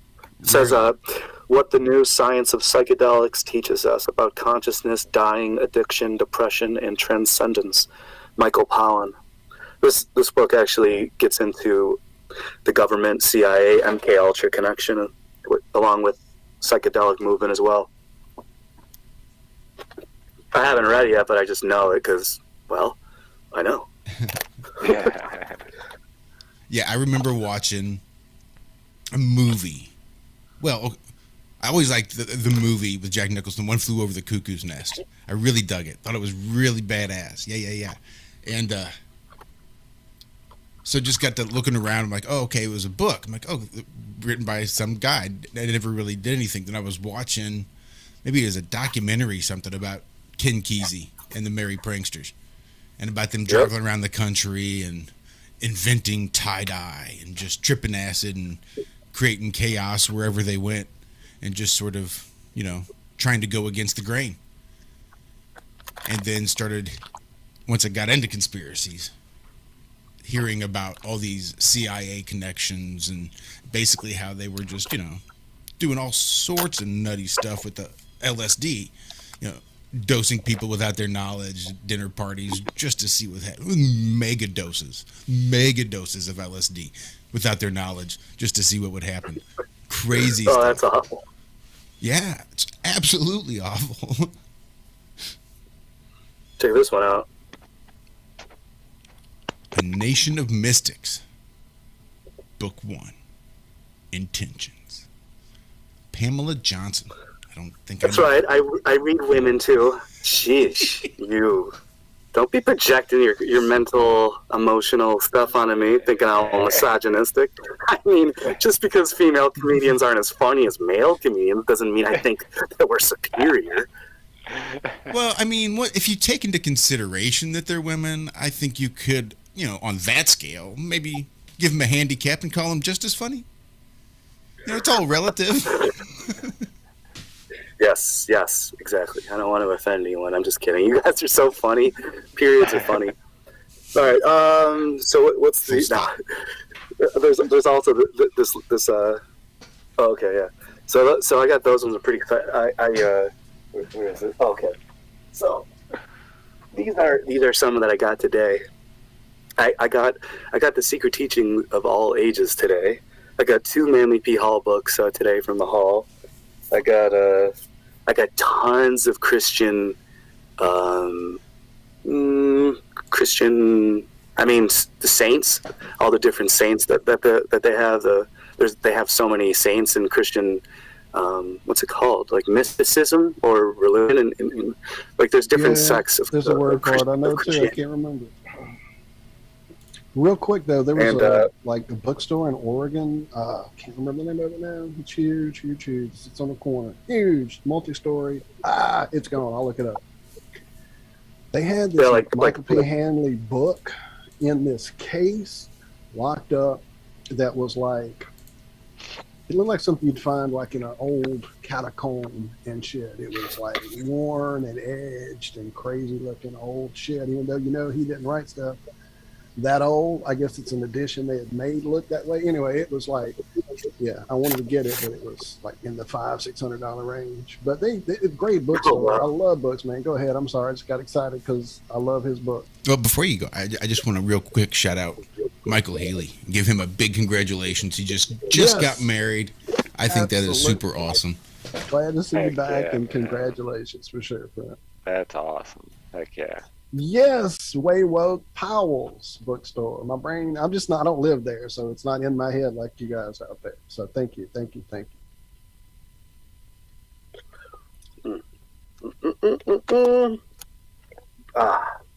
Cool, man. I appreciate you guys having me on. That was nice. I really don't. I'm starting to do like interviews and stuff. I mean, I've been talking to Flat Earth British since he came on the scene, and I mean, I couldn't tell you how many we've talked tons of times, and but we never talked like over a discussion over YouTube. And it's like we same as you, where we both have said we were going to do it for 4 years, and we just. I mean, every time I see him, he's super and nice. When he said you were going to be on, I nice to see you, thought Dan. about. Oh, I'm sorry. Go ahead.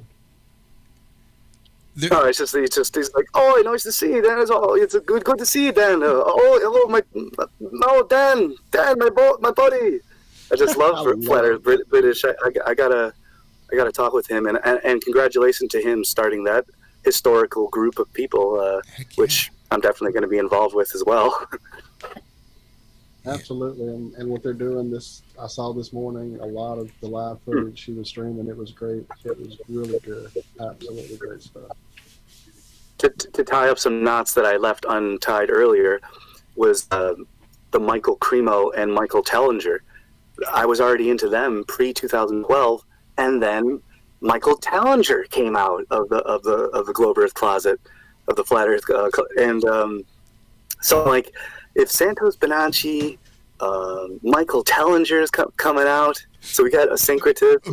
Here we come, baby. Oh man, I mean seriously, that's huge, dude.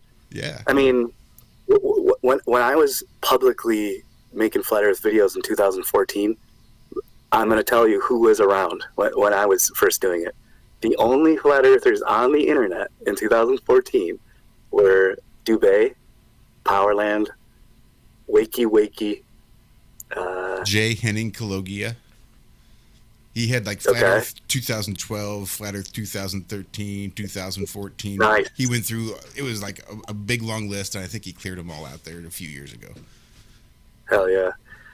So Wakey, Eric Dubé, Math Powerland,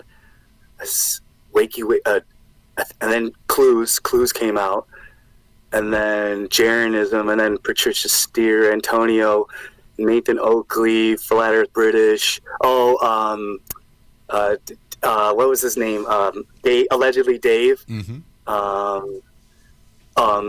John or Paul Michael Bales. Don't forget Tiger Dan.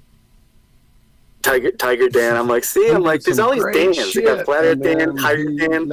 Stars Are like, Souls. That's not even. That's not fair. So, and then myself. I mean, that was I mean, yeah, and look what has happened since then. Look how they've torn down everything from the inside. And it's like, imagine if every one of us worked together, and if every single one of us worked together like we are doing right now.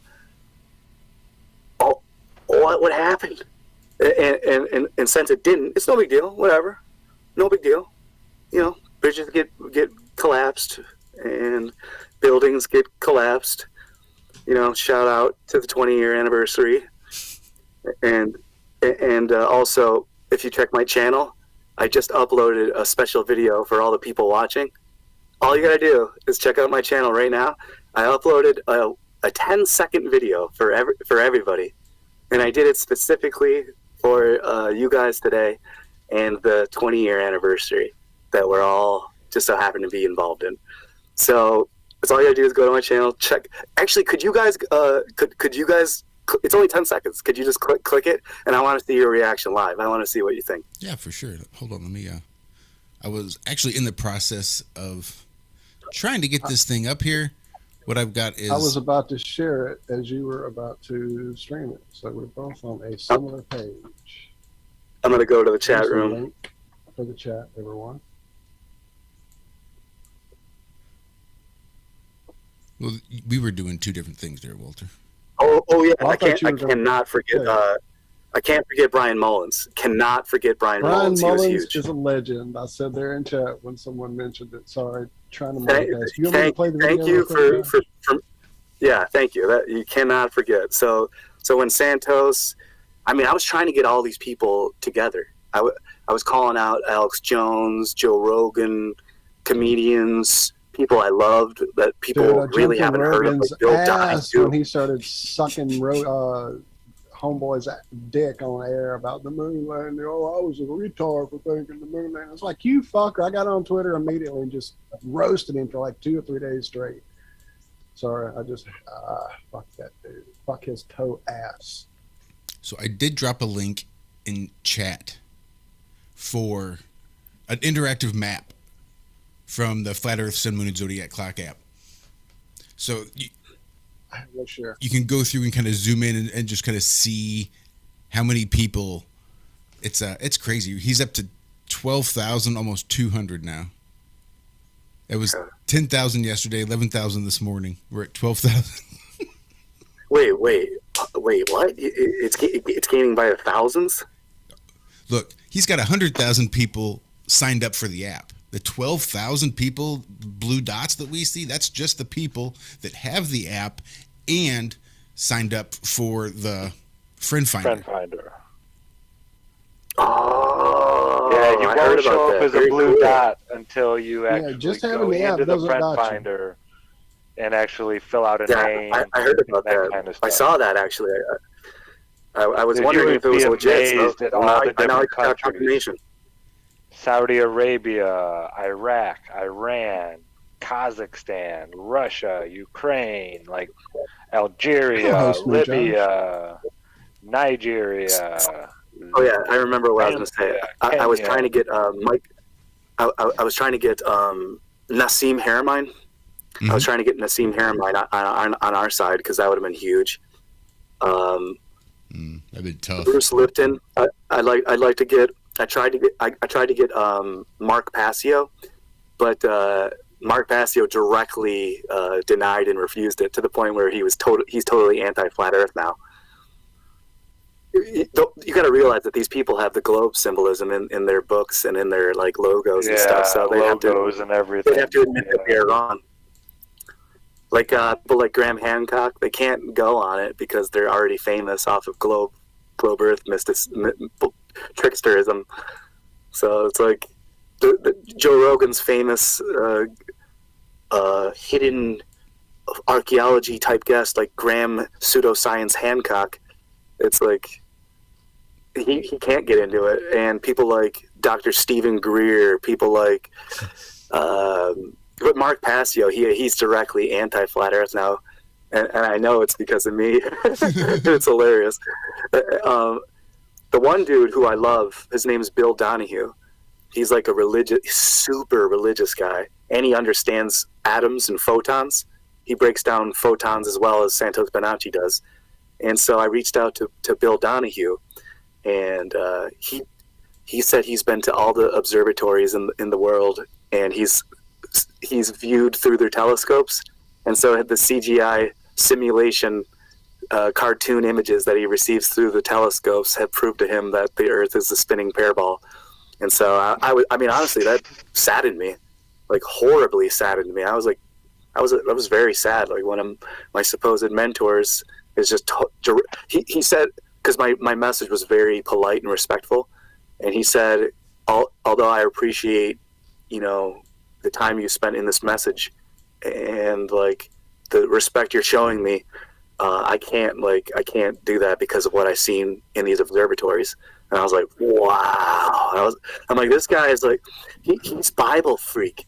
He knows every freaking verse of the Bible. And I'm like, show me one globe Earth verse. Yeah, he just doesn't, follow it then.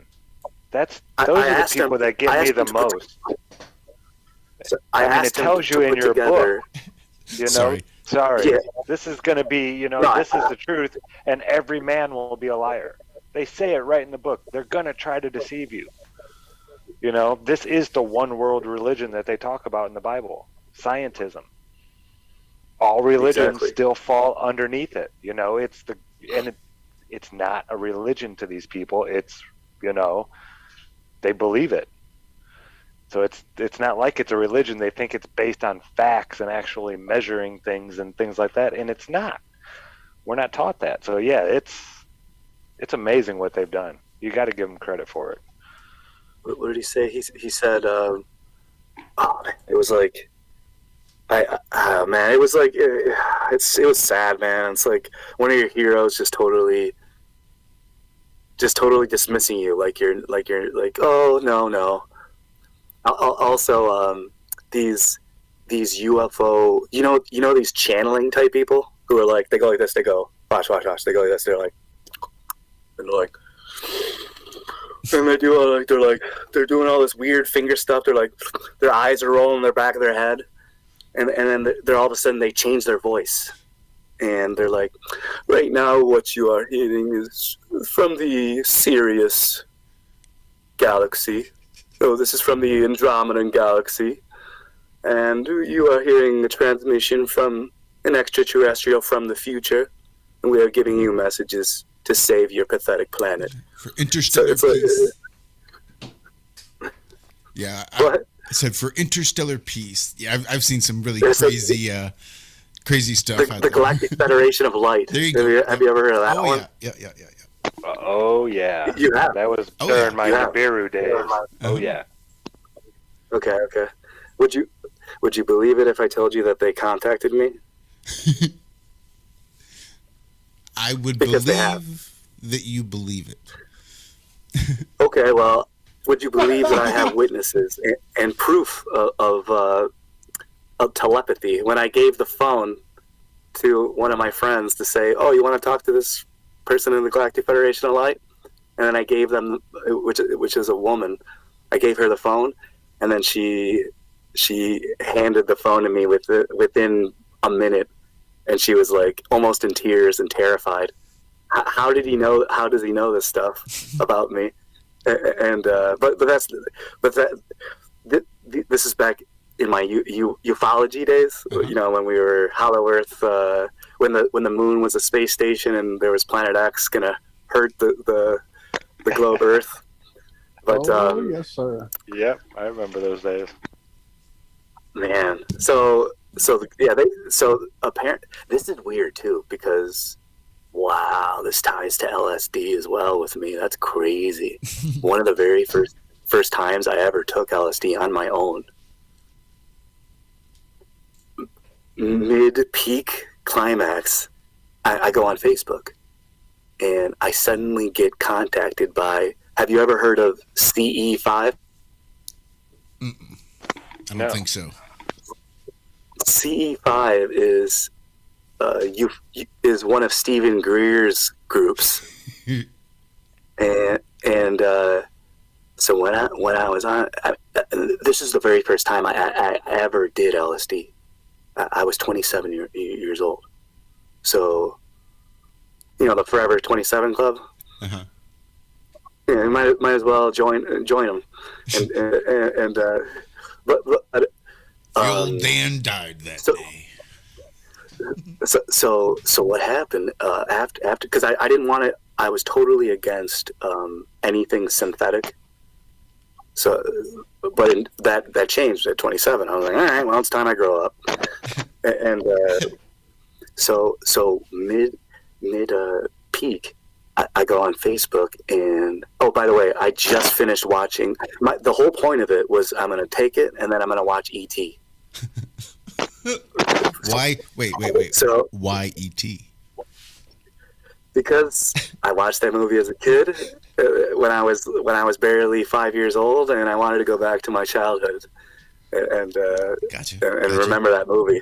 And it was the first time I watched that movie since I've been a kid, so I knew it was gonna bring back some stuff.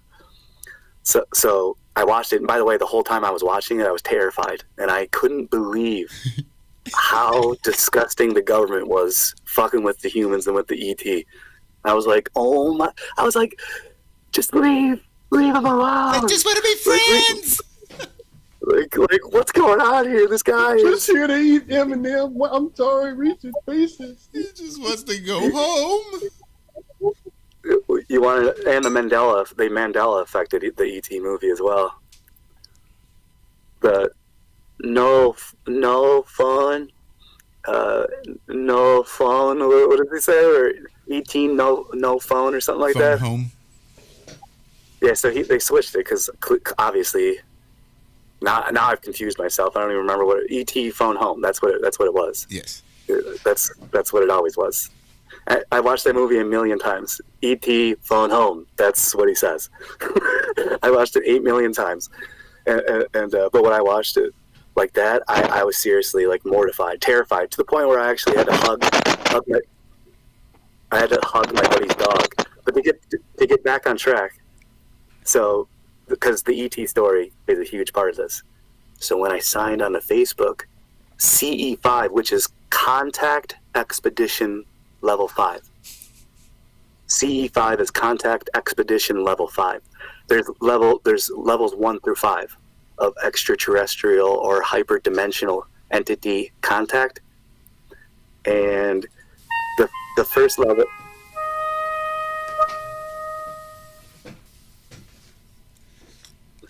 The first level is the lowest level. So CE1 is the low. Contact Expedition 1 is the lowest level. CE5 is the highest level, and CE1 is when you get abducted.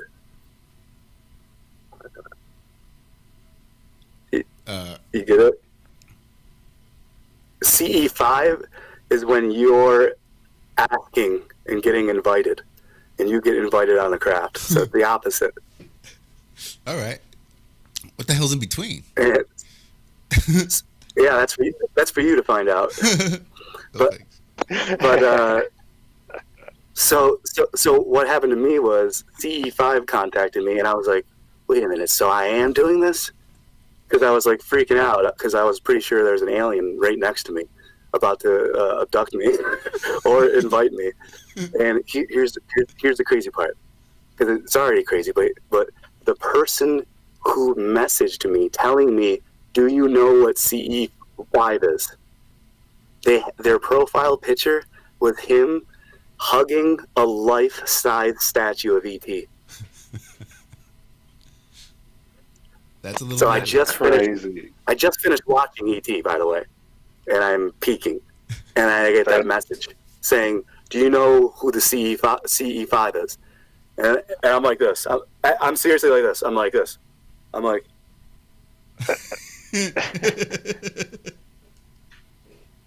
Like I couldn't even. I was so terrified that, because I figured that there was something in the door. I swear that the hallway door slid open automatically, and there's an ominous force right there. And I'm like, I'm pretty sure that's something. And I didn't want. I refused to look, to the point where the shadow figure just came right next to me, and it was on my. They always say it's on your left hand shoulder, which is where I'm pointing right now. The Carlos Castaneda books I first read to get myself involved into this psychedelic realm is he says that death always lingers over your left shoulder, and this ominous force while all this is happening is right next to my left shoulder, and I'm like, oh man, does that mean I'm about to die or something? And I refuse to look. This is not the first time that this has happened to me, where you get confronted with a chance to look at something that you're not supposed to. Most people will totally turn away. They'll turn into the monkey who refuses to look. And I've been that monkey who refuses to look many times in my life. But it gets to a certain point where you're sick of being a coward and you gain the courage. And nature loves courage. And so I started to look at the things that frighten me directly into the eye or eyes. And I've seen many different eyes and singular eyes and entities and it's it went away. Whatever that was next to me, it just went away because I guess I wasn't ready yet. Because CE5, I was reading the levels. I was reading the levels as I was puking, and I'm like, I'm reading it 1 to 5, and it's saying, it's like you're gaining the ability to be able to call upon. And I've been able to call UFOs or see UFOs in the sky since I've been a little kid. I can do it right now to this very day, and I can show both of you in person, or anyone in this chat room in person if you ever met me. On any clear night in the sky, I can show tons of UFOs, multiple at the same time going different directions. Now you'll say that they're satellites, but you don't know that because they're literally the definition of a UFO, unidentified flying object. So that's a lot to digest. Yeah, I know there something is up there, like at all times. And I also, sorry. I was just saying, yeah, at all times. I've seen some stuff, and I've never even talked about it. Just recently, I was watching jets go overhead through the infrared camera, and leaving the the trails behind them. Wow, I saw these weird little orbs that were just like sitting in there, and I couldn't really get them into super focus, but they were like flying around the chemtrails. So whether it's man-made or, whatever from the outer realm, there definitely something is watching us at all times. Now, whether it's connected to that dark side, which I believe is there too, the shadow people, all that kind of stuff. Yeah, I've seen a shadow person. Scared the shit out of me. I was young, and it happened in my cousin's bedroom.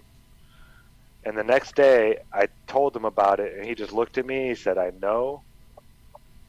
Don't ever mention it again. I don't want to talk about it." And we were like 8 years old, 9 years old. Yeah, and he had, to hear a young child say something that serious and be that serious about it, I could tell he was just terrified as soon as I said it. So yeah, they're definitely, I know that there's things, that could be standing in the room with me right now that I just can't see right now for some reason, but they're there. Yeah, there are. The Carlos Castaneda books, they call it the Predator, and they say that there's always predators, invisible entities lurking, and they are constantly trying to attach to you, and you have to keep almost a 24/7 vigilance up against these creatures, and they make it seem like it's you having the ideas and the thoughts. Jerry Merzinski, he was a psychiatrist of schizophrenics, and he actually wrote a book on this. He knew exactly what the voices in these people's heads were going to say before they even said it to the people.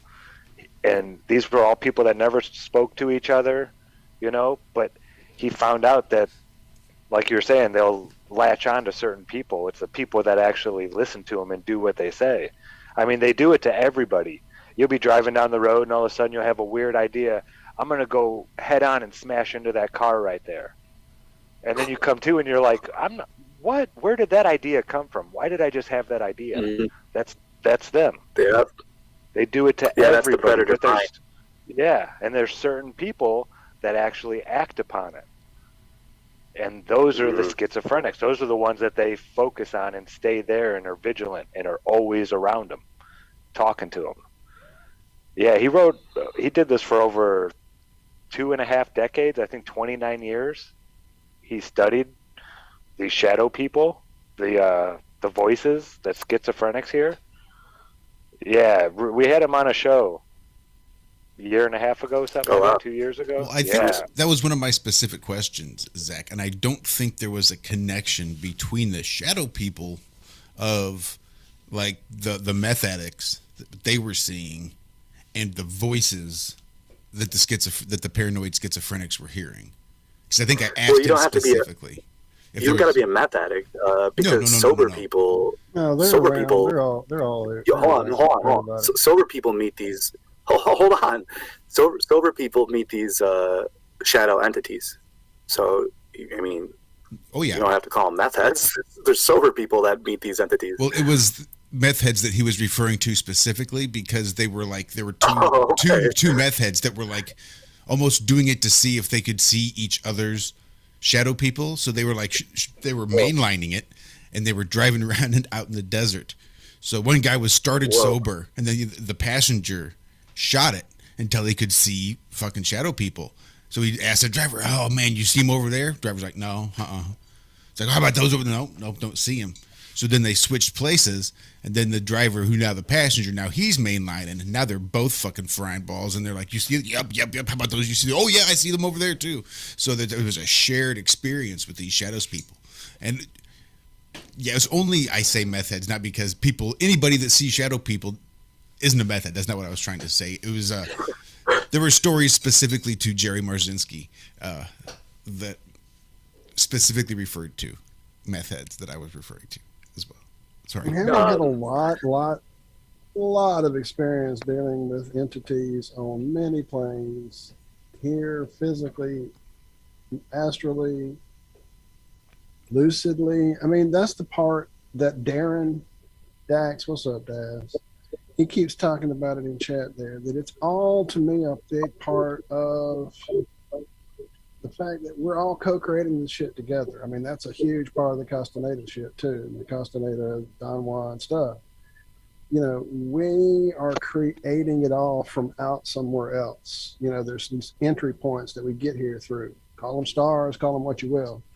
And there's also things that are here with us that are part of it. They're here naturally in this realm. We can't necessarily see them with our vision anymore, but we're in contact. They're in contact. They're always around. Some are good, some are bad, just like people. There's many million peoples. There's many people with different ideas and agendas and thoughts and what they want to do and what they've got going on.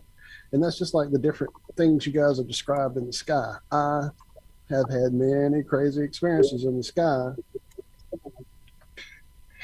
Some was definitely physical there. Some was definitely brought on by purpose-driven intent with a group or with another person that was trying to manifest things into the sky, and there they were.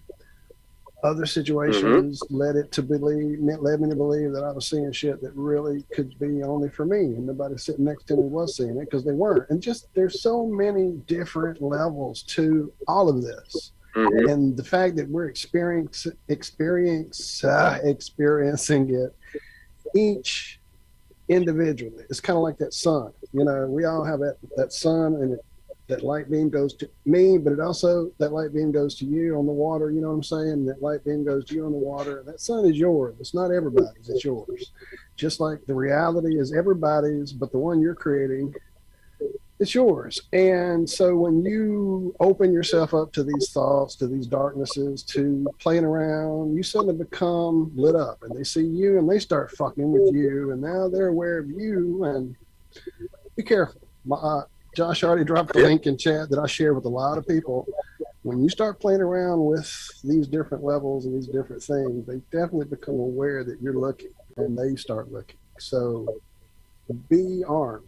Go check out that link Josh shared just a few minutes ago. Please, if you don't know. Yeah, exactly.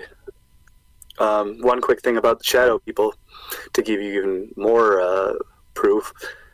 I brought it up to one of my super rational minded, total, like, he's not like into ghosts or anything, like, he's not like paranormally minded. So I was his roommate in San Diego, and I'm doing research on all different types of cryptoids and cryptids and paranormal stuff. I was huge into I was way more into spiritual science. I think even before classical physics and modern physics. I was like probably studying them both at the same time. So I was like, all right, well, we have your spirit science, and then because this is New Age Atlantis stuff here with talking about giants and creating meta races and competing against one another and crystalline fortresses and a war of the Anunnaki reptilian stuff. Like what is going on here? And then combine it with, but to go back to the shadow people. So I ask him, I go, yo, have you ever heard of these shadow people stuff? Like these things that like you get sleep paralysis and you can't. These things, shadow entity like is sitting on your chest and like you're trying to scream. And honestly, before I can even finish my sentence, he's like, dude. He's like, seriously. He's like, I had that shit happen to me as a kid, and he told me the stories of how he was trying to scream, and it was taking the shadow entity was on his chest and taking his voice away, so he couldn't scream, and then he had to he was paralyzed and had to crawl like a worm off the bed to get out of the spell. And this guy he's like, dude, that shit is real. I go, let's watch a documentary on it. And he was like, nah, I ain't watching that stuff, dude. I mean, this is a 30-year-old dude. And he's like, I'm not. And this guy loves horror. He loves horror movies. And that's what I said to him. I go, dude, the reason that happened to you and it happens to those people who it happens to is because of what you were watching and digesting as a kid. I purposely avoided super scary movies as a kid. I only watched like kind of cartoon silly ones like Michael Myers, Chucky, Leprechaun, Freddy Krueger, Jason. I watched all those classic horror, but my buddy was watching like The Shining and It, and he's watching It as a kid. Of course, if you watch It as a kid, you're gonna grow up having shadow people on your chest. That's quite obvious, I think. I told him like, dude, you're watching all these crazy, scary, murderous movies with ghosts and getting possessed. Well, lo and behold, now you have shadow people and you're getting paralyzed and you can't and you're scared and you're 30 years old. And dude, he has to leave the TV on every single night. I lived with him for years. He never ever turns the TV off. I'm like, dude, your brain needs silence. Do you understand? Like, you need to unplug your phone, unplug your computer devices, get your phone away from you. Turn your TV off when you're sleeping. Get orgone devices and surround yourself to suck up the EMF frequency waves, so it takes these cancer waves out of your life and turns them into positive potential growth waves. It's remarkable. But so that was another little. Also, I've seen formations in the sky, the famous military operations Flying V. I've seen Flying V UFOs, where there's one in the middle. So it goes. Sorry, let me get there. So here, one in the middle, and then the two, and then the one on top, which is the famous triangle formation. Not only have I seen the famous pyramid triangle formation, oh Jesus, look at all these symbols, but I'm just telling you real life things that I've been involved with and seen with my own eyes.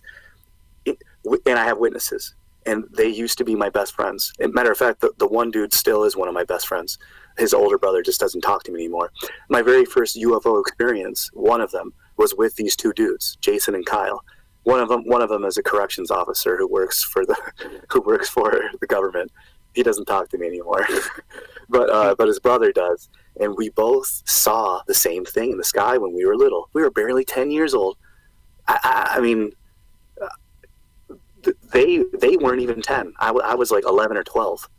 They were the one was like freaking 6. The other dude's like 9 or 10. He was like a year or two younger than me, and we were looking in the stars in the sky, and we saw the Flying V formation, the famous V formation, and we all saw it. That's the famous Flying V that all the military reports.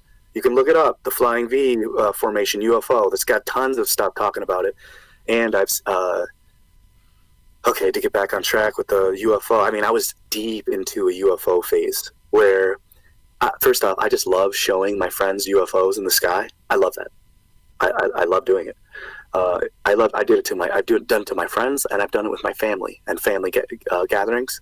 I've shown my family members UFOs in the sky, and they're like, "That's just satellites." I'm like, I go, you could see.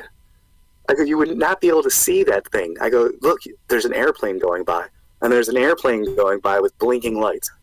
I go, these satellites do not have blinking lights. They shield themselves by pretending to look like a star. So they look like stars, and they move very slowly across the sky. And people say these things are satellites, but if you work with yourself enough, you can tell them to change directions.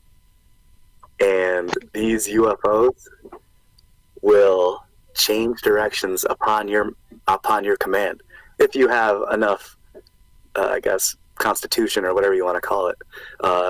Every night I have a night vision monocle, and every single night I look up at the sky. It doesn't matter what time of year it is, as long as it's a clear night. I look up, I will see little dots that, like you said, they move real slow. But I can see them with the night vision, and I cannot see them at all with my eye. Yeah, they changed, like 90-degree changes. It's not like an arc or anything. It'll be going, and all of a sudden it'll be like, boom, like it bounced off something. Now it's going this way. So not only does it change direction, it totally changes speed.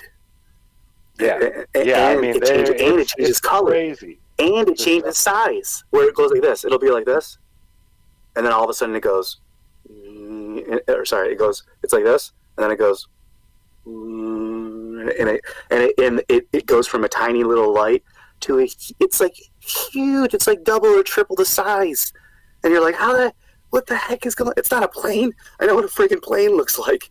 I know what blinking white and red lights look like on a friggin' plane. And a quick story real quick before we go on to the next topic. And when is there a commercial break or something like that? Well, we got about 20 minutes. We started a little bit late. We usually go till about 9. All right. Wait, so go till 9. I was trying to get to tell you, sir, if you need a bathroom. Yeah, we can take a break whenever. Something to drink. We could throw on some tunes by a good friend of ours who unfortunately didn't make it tonight. Or we could throw your video up if I could ever get it working. Oh yeah, I wanted to see your live reaction to the 10-second video. Surely, we can wait till you're back in. But like I said, if you take a break, okay, we can definitely make it happen. You should know this is as laid back a place as you've ever been. So I know Tommy, that flat fellow, finally put up the thing on his channel. I'm just a globe. Nice. I'm just a globe and nobody likes me. Tommy sent me something today. I need to reach out to Tommy and work on that. All right, well, let me just tell this quick little story before I go to the bathroom and get some water. Okay, sure.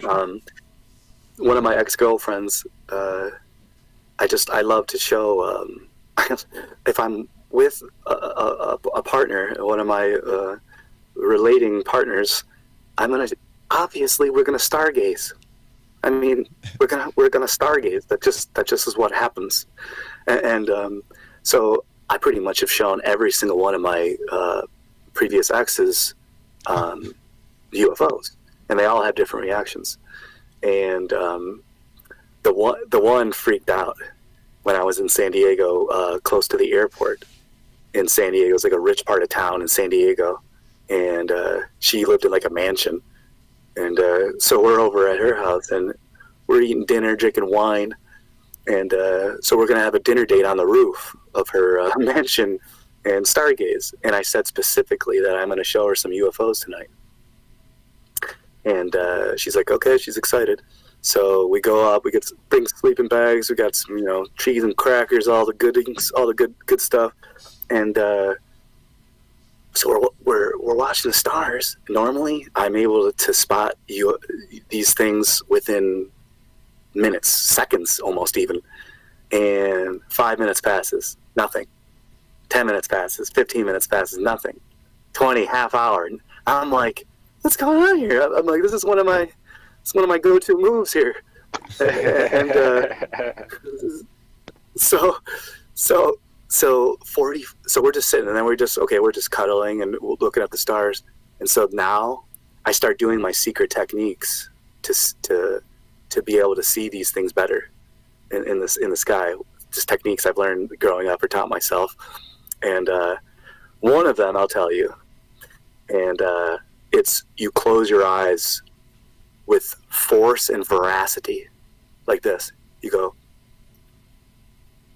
You squeeze your eyes shut as hard as you can, to the point where you can almost like see colors, and then when you look back at the stars at the same exact spot that you were looking at before, suddenly your peripheral vision and all you're able to see way better. Just trust me. Just do it tonight. Go out. That's all you have to do is squeeze your eyes hard for like 15, 30 seconds. And then first look at the sky first. First look at the sky. Get your bearings straight with the sky first. And then do that with your eyes. Then look back up at the same exact spots.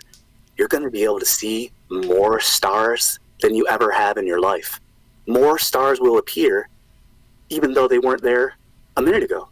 You'll see, trust me, you'll see, I swear. And now here's the crazy part. So I did that, and I didn't tell her. I was doing it for like 15 minutes. Another thing I didn't tell her was I didn't tell her this, was that I was staring at a particular star.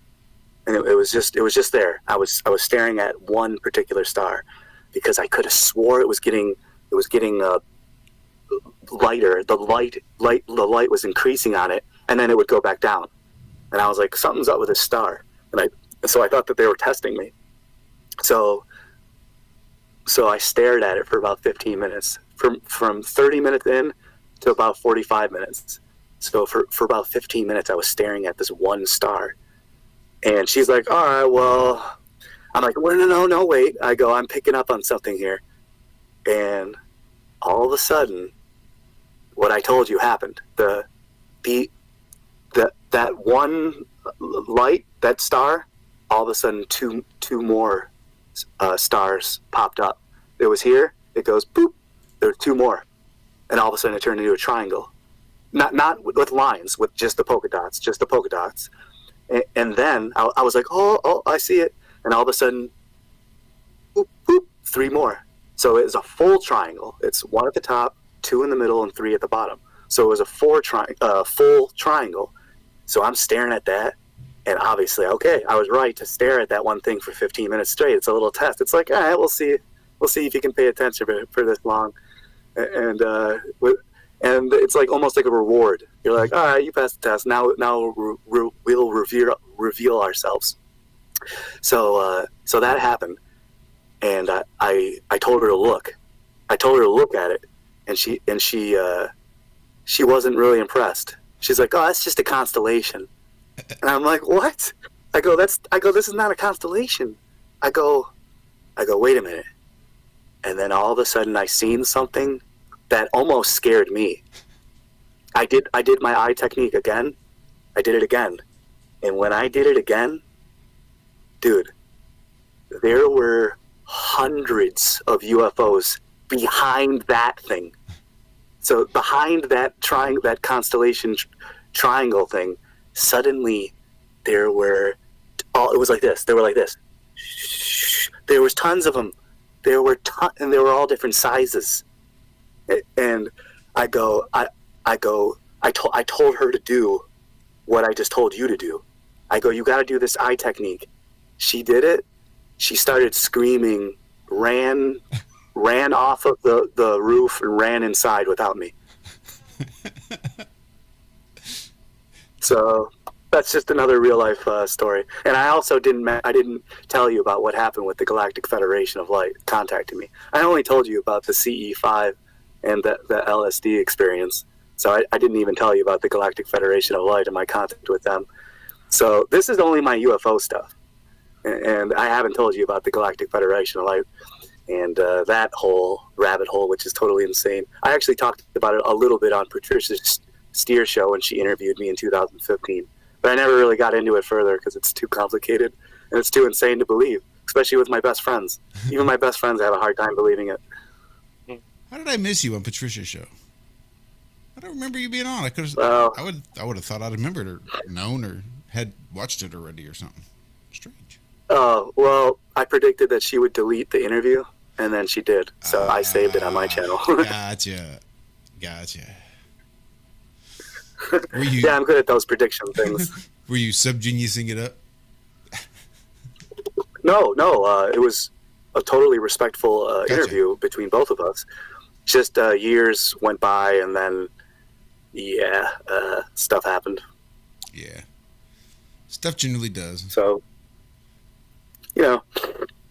but yeah, so get some water, and I hope that's a lot.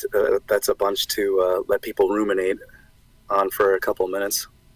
They're all chatting about stuff in the chat. Right, about experiences. Aliens, all the different stuff people have we've seen. Said it and do it. We've said our chat, it could be a whole show its own, and literally, that's where we find a lot of the guests that come on and share their stories, because these guys, I mean, we've had an extraordinary amount of trolls in our chat tonight for us. We really don't usually deal with that, and it really brings home the quality of people that we have that come here as family.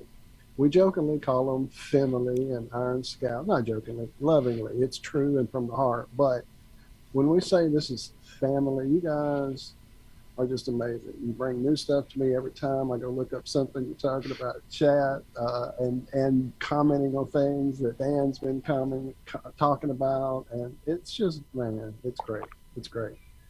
And I know that's where you came to us from, friend. You've been around forever. I remember seeing you way back early and mentioning the SubGenius name, and now it was like, that's an awesome name. So, it's just amazing. Thank you, guys. The chat is amazing. Love y'all. Love y'all.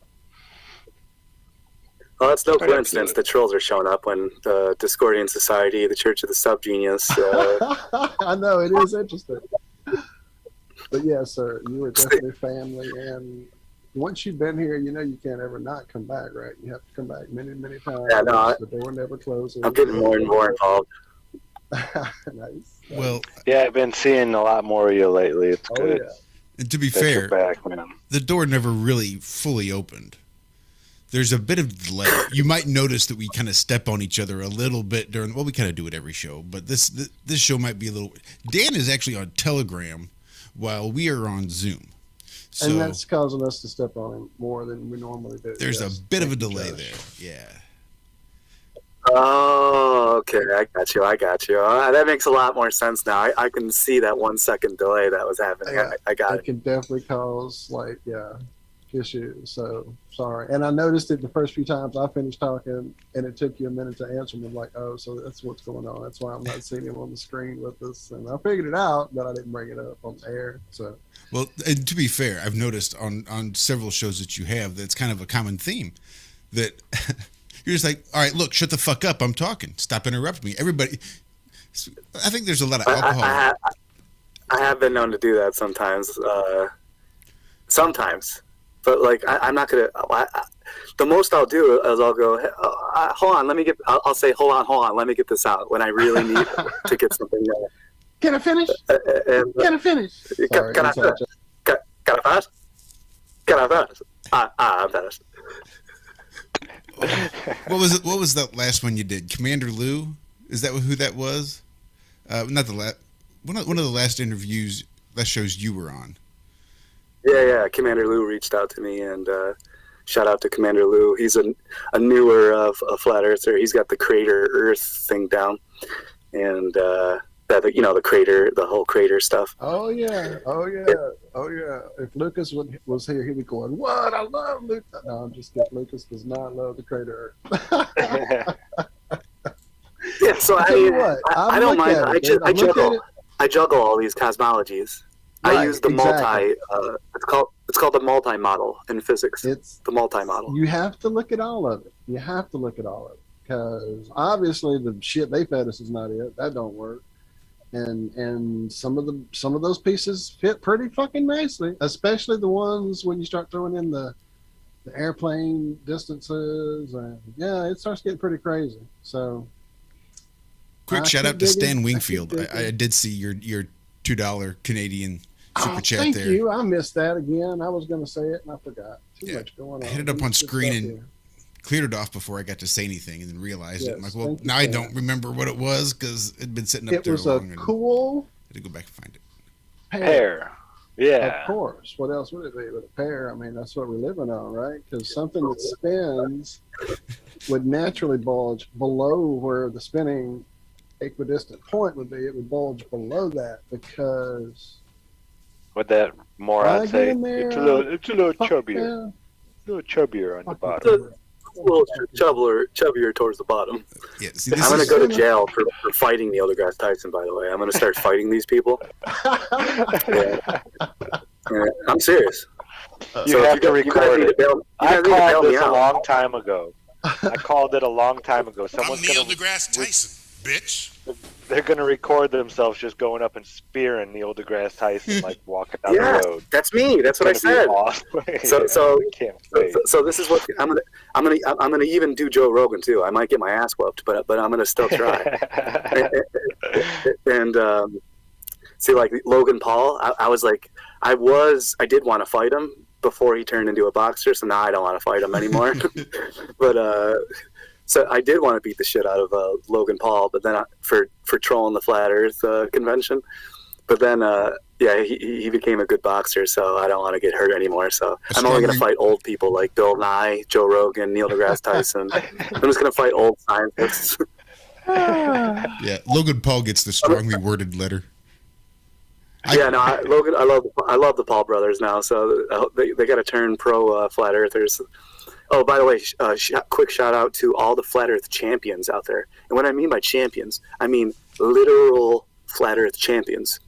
By the way, that's a great group name. Or I just Flat Earth champions. Come on, that's a great group name right there. I just thought of it. But anyway, #1 tennis player in the world. Yes, that's exactly what I'm bringing up, dude. Thank you for realizing that. So shout out to Djokovic, the legendary #1 tennis player in the world who's a flat earther, one of the most popular flat earthers that we have on the plane. Who else? Shout out to Kyrie Irving, NBA flat earth champion. Shout out to the MMA, the UFC, and the boxing champions. So, and shout out to the female UFC champion. She is an earth ship builder. So shout out to her. So not only do we have flat earth champions in every single sport known to man, including football and baseball, and wrestling. And Shout out to AJ Styles, champion.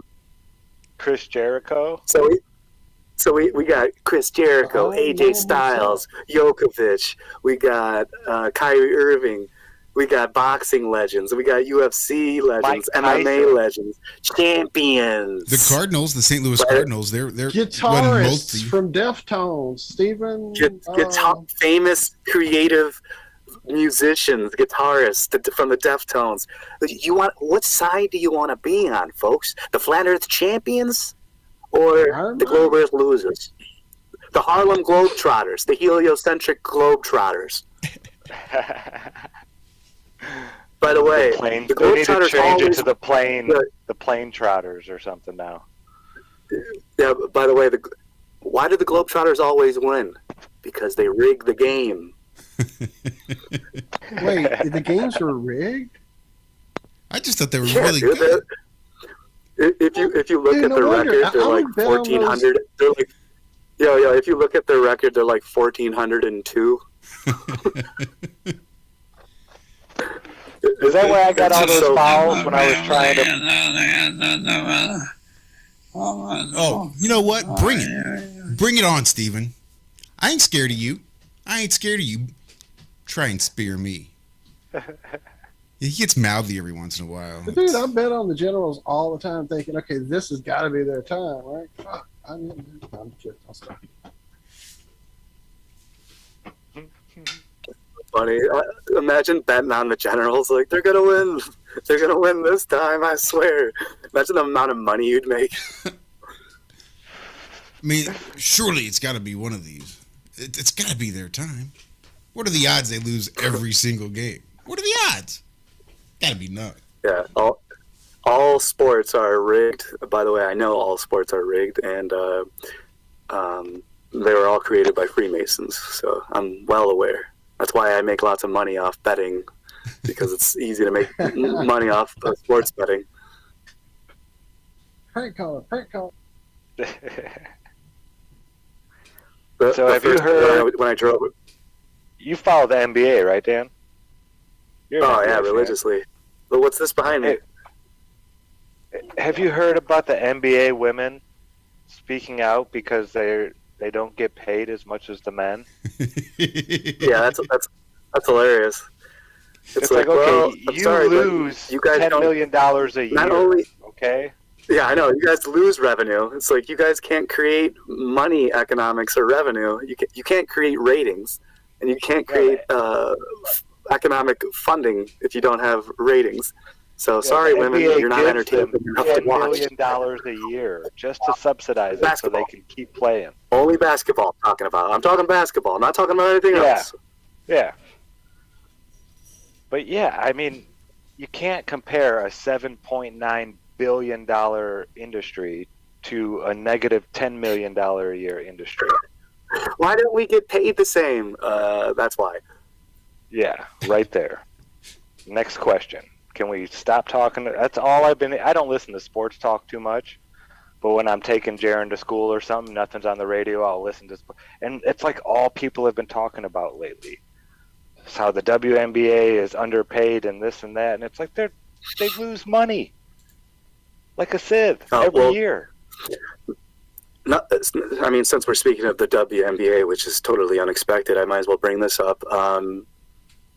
I was going to be probably the hugest WNBA fan in the world, because Kobe Bryant's daughter, Gigi Bryant, she was on the verge of she was going to be the greatest women's basketball player that ever lived, just like her father.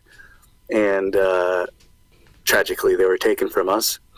And if you say that they faked their death, then try to find me a 6'6" guy that looks like Kobe. That faked his death. Trying to find a 6'6" guy that faked his death is a lot easier than trying to find a 6 foot guy that faked his death. Wouldn't you say? So try to figure that one out, folks. But anyway, so yeah, Gigi, she passed away in the accident as well, which is horrifying and so sad. I was depressed for a week straight, and I did my first Buffalo comedy podcast here at the Buffalo News building itself. It's like a famous Buffalo News building. One of my local comedian friends asked me to do a podcast, and that was the week that Kobe died, and I was the least funniest I've ever been. I was threatening other comedians' lives. I was borderline insane. And I mean, yeah, I was going to be the hugest WNBA supporter on the plane. So I wanted to like make that be a part of my gimmick, be like, but I was going to mean it though. Like I was seriously going to root on WNBA and start watching every single game with Gigi in it. And but yeah, that didn't happen, unfortunately. But I can sense that Kobe's other daughters are going to grow up and they're going to watch all the film of their father, and they're going to get taught by all of his successors, and they will grow up, and there will be more little Kobe's running around. So that will happen in the future, and I will be a future WNBA fan. That's just totally off track, but yeah, I remember the first time when I was driving across the plane from New York to California, which, by the way, it is flat, like Shaq said.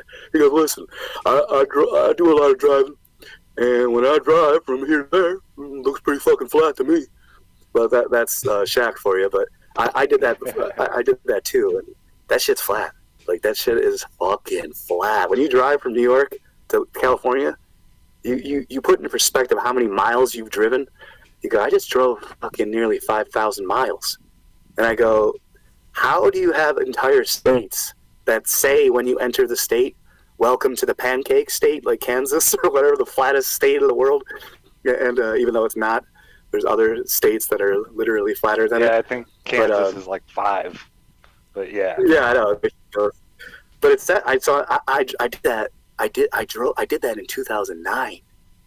So I already have this all in my head, and then I'm already putting it together.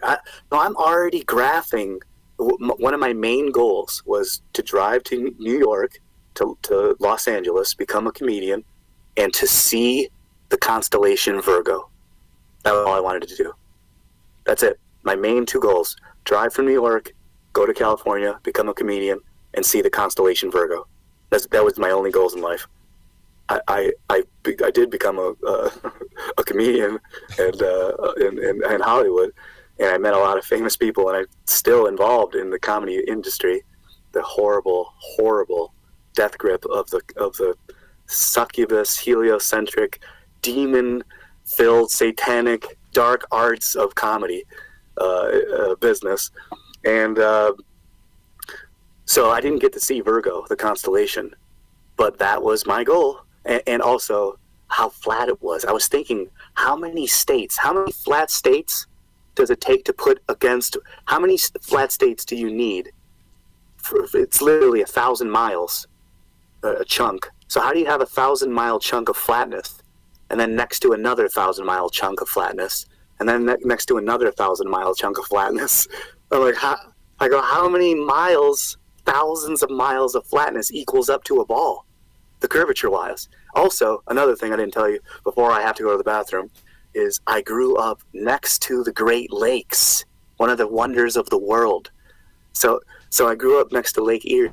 I'm able to see Canada across Lake Erie from New York to Canada. I can see 50 goddamn miles across to the buildings on the other side, which are not tilted. They should be tilted. If the Earth was a ball, there would be physical curvature that you would be able to physically see. The buildings would be tilted. You would be able to see tilted buildings somewhere, somehow, using long-range photography. There is no doubt about that at all. That is a number one proof. If using the long-range photography, if you're able to see, if you're not able to see tilted buildings at all, well, then how could there be a curve? There has to be tilted buildings somewhere. You have to be able to show that, because it would get to a point where, well, the Earth is too big to. No, that's not true. You admitted that you can see that there's a curvature. So if there's a curvature, then you can use a capability to see. No, well, if you can't see beyond the horizon point. Yeah, I know. Their vanishing point. That's what we're saying. So you're agreeing with us now. So it's like they're all types of confused. But that's one of my main proofs is I like all these things. They were there set in the stars. I was already studying the Earth, archaeology, fossils, evolution, dinosaurs. I was obsessed with dinosaurs. I was obsessed. I'll get back to that when I get back. I do need to go to the bathroom. I'm sorry. No, you go. We can fill, no problem. Do your thing. Yeah, there's a lot of synchronicities here, syncretism happening. Walt's a ufologist from way back. Oh yeah, he was there on the public television station doing shows, trying to figure out why he's not making $1 million like everybody else doing television. I'm here. I'm on TV. Hey, I did it. I got on the screen. Why don't I make as much as everybody else? I brought aliens to y'all and everything. I don't get bucks. No, I wasn't. It was always about trying to see what the hell was going on. That's really all it's always been about. It's hard to, as you said, that dark underbelly of all that shit is just that, a dark underbelly. When you threw that link up to the map again, I was just checking it out again. And yeah, it's been growing literally since this afternoon. What's the number now? Let me see, where is it? 12,232. That's like another 50 people since we've looked at it. Right. Like when I saw this morning, I was talking about Louisiana. Within my circle, there was only like one other person, and the other person was right at the edge of being outside it when I actually zoomed in. And now there's 3 more. Yeah, I have like 25 in my circle now. Pretty crazy. Pretty crazy stuff. If you guys missed the link, definitely go up there a bit. Josh dropped it. I'll drop it again here. Hang on a second. You know what? I can probably pin it if I get into YouTube on our channel. I go up there. I can pin some bitch right to the top for everybody. Pin some bitch. Pin some bitch. Are we gonna play something, or are we just gonna It don't matter. There was a link, but I can't get it from the chat. I can't get it to do what I want it to. And then I got to looking at what it is, and now I'm worried about copyright issues. Just something interesting that I forgot to share with you guys. So I live in South Louisiana, a place where there's a lot of agriculture, sugar cane growing. And so there's a lot of petrochemicals that are applied to the sugar. I know it's a shock for you to find that out, that sugar isn't healthy. But anyway, it's better than a lot of other stuff. So I kind of know how that works here. And I know where you don't fish. And I know where you don't mess with groundwater. And you don't want to dig wells here and do whatever there. And I know that because of where I live. Now, the other part of this is up until about...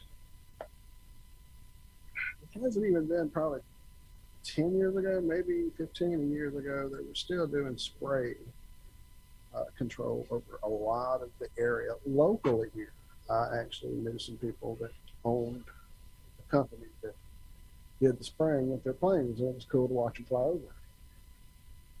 But that went away, and that isn't a thing now because it's a lot easier just to drive those same tractors with the big tanks and all that shit they have. And some of it just feeds directly into the watering system, and it's a whole new thing now these days. But the mosquito control issue here in Louisiana is a whole different thing.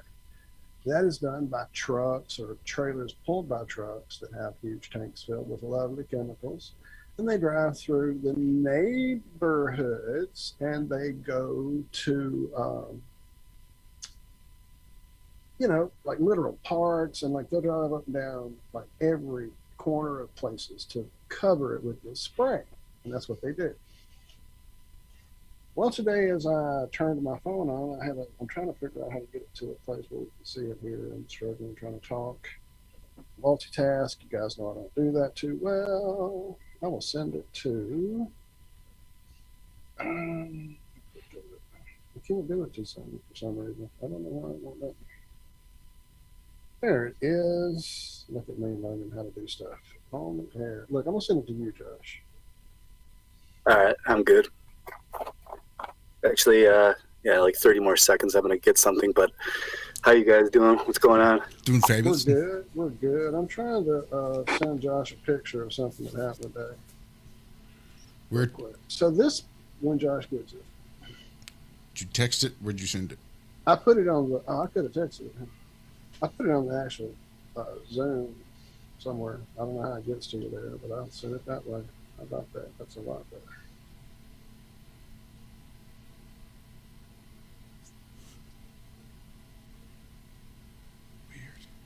So there it is. It's coming. It has. So we do. I'll read it to you guys real quick.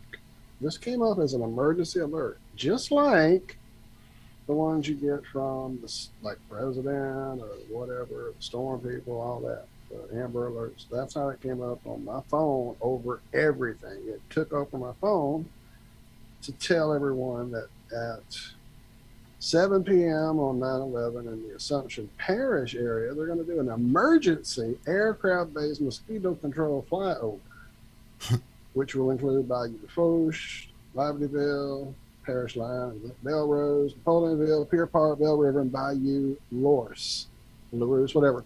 I'm saying all that because I know people do listen that are in some of these areas. This is nuts. I'm guessing it's probably because of the flooding that we got with the storm going through that left a lot of areas with standing water. I mean, literally here, you go outside and dump your kids' pool and you dump out the toys in the yard, because if you leave them over a few days, they'll start breeding mosquito eggs, and soon you have an extra bunch in your yard. It's that bad. So that's probably what this is about.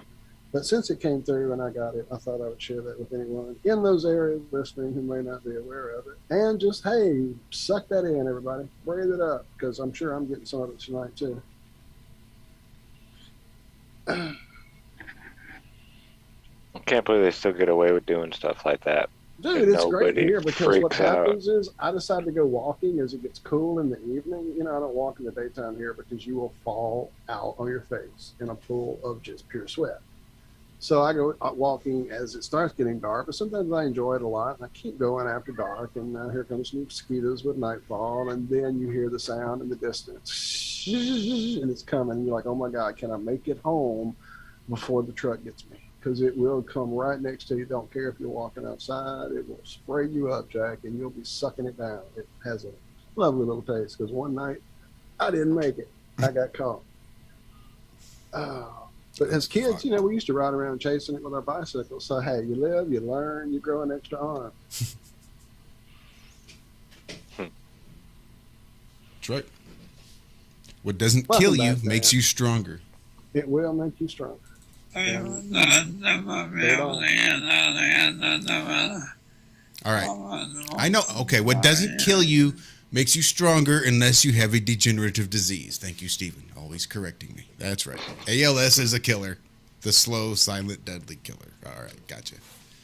Well, unless you have a major love for science, then you can live with it for like 60 years. Like 60 years, right. Then you get to be the one guy that gets to change the shape of your face and your teeth and do all that stuff and turn younger and do all sorts of really cool stuff like that. And be the one person that manages to live for 60 years with Lou Gehrig's disease. Good job. Spookin' insane. I'm telling you. He would wheel off a stage and get up and do a little Fred Astaire tap dance right out the fucking back door. Ridiculous. Oh, speaking of ALS, one of my good buddies, a local comedian, Michael Lair, now here's the interesting part. He just got ALS rather recently. And, like, he was extremely charismatic and nimble. Like slapstick dancing, wacky, zany on stage nimble. He was stricken to a wheelchair due to his ALS. Still hilariously funny. So he talks like that now on stage. And, well, that's because he's literally dying on stage. And he's been doing that for years. About less than 5 years. And lo and behold, I guess ALS is different with each person, because I could have swore it was quick for everybody.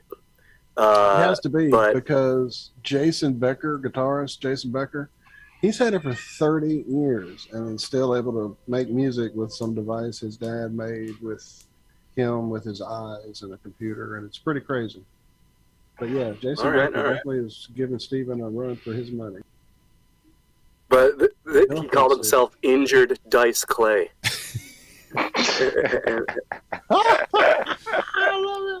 There's a comedian out there named Josh Blue. Oh, I love him, dude. Pretty funny. Is he the one who has Down syndrome? Yes, he's amazing. Oh, he's so he's funny. The guy with, yeah, it's not Down syndrome. It's yeah, I can't remember. Is he the one that does the Special Olympics jokes? He was in the Special Olympics, and he always tells jokes about it. Is that the guy? Oh yeah. That guy's hilarious. Yeah, I know who you're talking about. Yeah, he's so funny. His arm like that.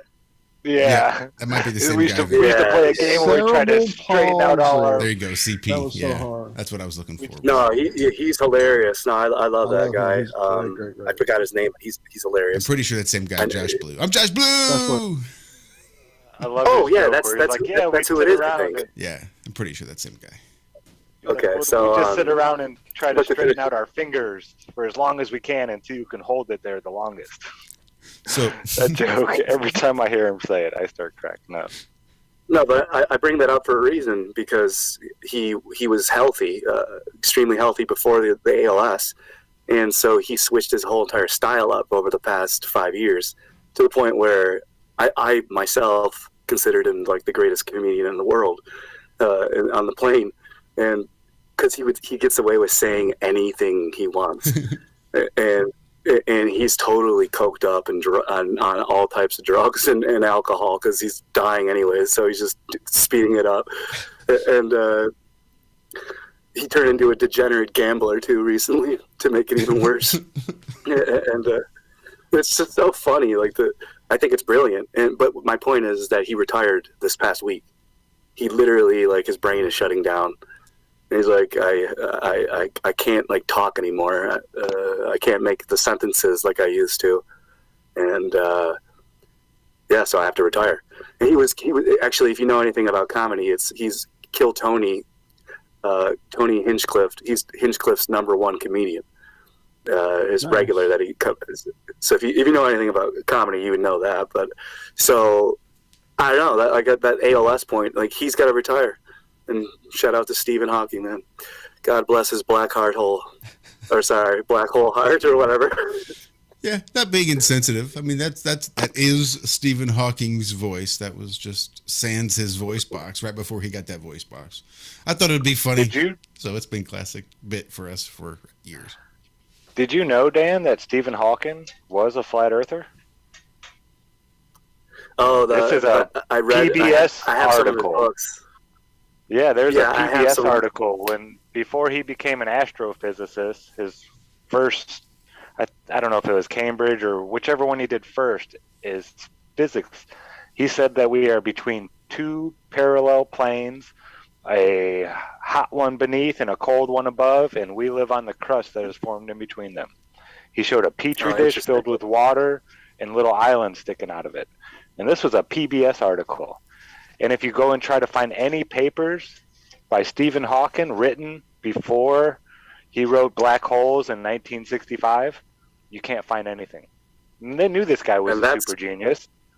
You know? And that's why they silenced him and turned him into a paraplegic, mute. But makes you wonder. No, I heard it. No, I did. I have heard that, and I have read some of his books, and they in the beginning, it's so funny because they always mention the flat Earth throughout the book, right. And especially in the very beginning, like Carl Sagan and Stephen Hawking in the beginning of their books. Actually, Carl Sagan references Stephen Hawking, and he says the famous "What's on the bottom?" It's turtles all the way down. My dear, it's turtles all the way down. What she said? She says it's a turtle. Where the Earth's on the back of a turtle, and then what's the turtle? My dear, it's turtles all the way down. yeah. So that's great. Yeah, it says that in the very. I edited that into that one of my videos about Robert Anton Wilson, Alan Watts, and Terrence McKenna. Could you watch that live video real quick? My 10-second one that I just made today. I'm going to need a different link than the one that was put into chat. So I don't know if there's another link someone could send me. Walter, did you text me something? Were you gonna? Or something? He's not there. If you want to shoot it to me over in Telegram or something, that'd be fine. I included a video on Telegram for you to add for your Flat Earth champions. Yeah, that's cool. Someone's gonna make that, or else I'm going to. Yeah, I'm finding it right now. My computer's been a little slow today. Yeah, that was sort of how I got behind a microphone for the first time. Was I heard one of the local talk radio stations talking about the flat Earth, about Neil deGrasse and his rap battle that he did on Comedy Central with B.O.B. And I just, I had to call in. I'm like, shit, I need to catch these guys before they just totally start making fun of flat Earth and start tearing it down. Let me just intercept them and tell them to just look at it a little bit further. So I called in real quick, and they had me come in later to get into the studio, and then again into the studio. And then about a couple dozen more times I was in there doing a conspiracy segment every week for him, and it was a whole lot of fun. But then I see this clip of the St. Louis Cardinals coming out as half of them being flat earthers. I don't know. I don't know if too many other flat earthers in St. Louis coming out publicly trying to sway the entire city on the #1 drive time radio station, but maybe it's a coincidence. The funny part is that they said that there was the most intelligent player on the team. Yeah, he's like the head flat earther on the team. They all admitted it too. Yeah.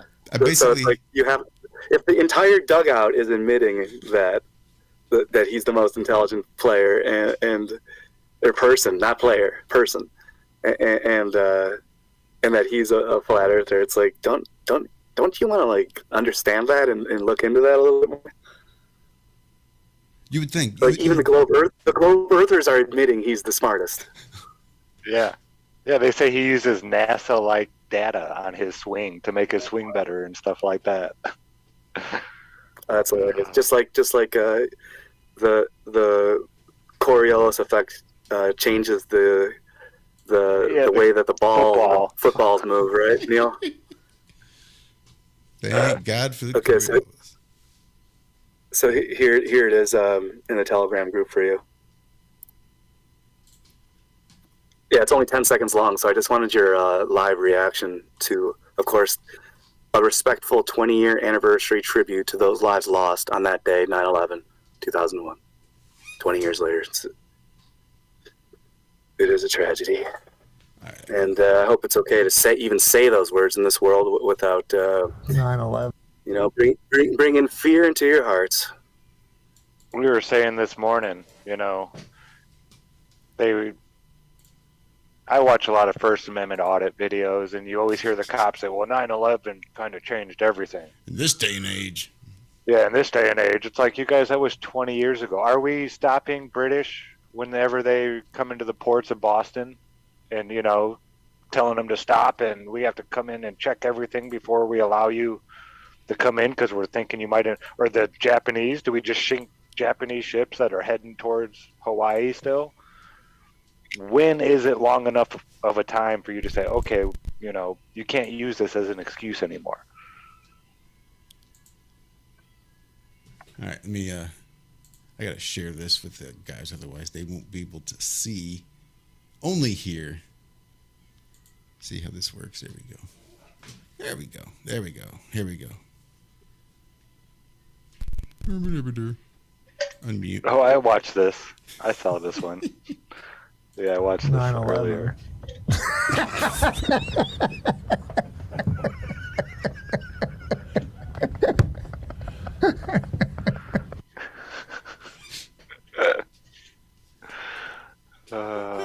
That about sums it up right there. That's right. Laughing like it's George Bush on 9/10. Yeah, it's just 10 seconds long. Just, that sums it up. That sums it up. That's it. You remember that South Park song? Where were you when they built that tower that ladder to hell? Did you remember that? There was 9/11 in there, yeah. Yeah, he's like, he just kept, I don't want to say it over and over again, but that's what he just kept singing it in the song just to make people give him money. He's like, it's like, it's just like a patriotic song about that, and he's like, did you think it was kind of cool, or did you think it was pretty gay? So we've got requests to play it again, because it was pretty quick, it went pretty fast. Oh, awesome. Yeah, let's try that again.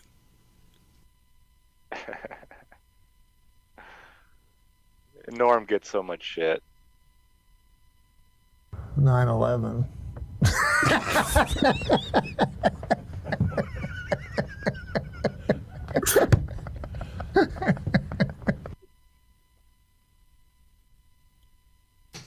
Could you do it one more time?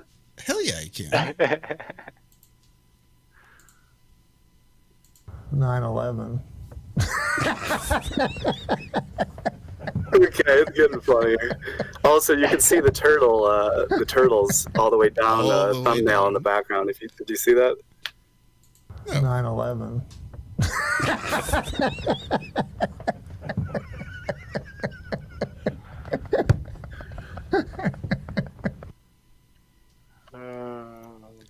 Thank you. I really do appreciate it. That's all I wanted. Actually got the viewers back up to 40. Whoa. That's not what I wanted to do. No, but what do you want to go for another half hour?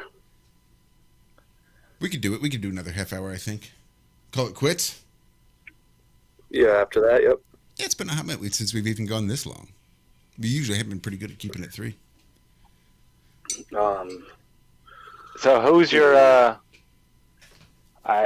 today in comedy, it seems like all these comedians have to walk on eggshells. They can't tell a fucking joke anymore because it's going to offend somebody. Now, Norm is one of those guys that he's been dragged through all kinds of stuff for the things that he says. And it's actually changed him a little bit. It's kind of disheartening. It's like watching somebody almost die in front of you, but they're still breathing. Are there any comedians out there that just don't give a shit? I know Chappelle pretty much says whatever he wants. And I give so much props to that guy because he's just doing it the way he wants to do it. If he wants to do a show, he goes out to some city and rents a thing and says, "Hey, I'm Dave Chappelle, I'm here."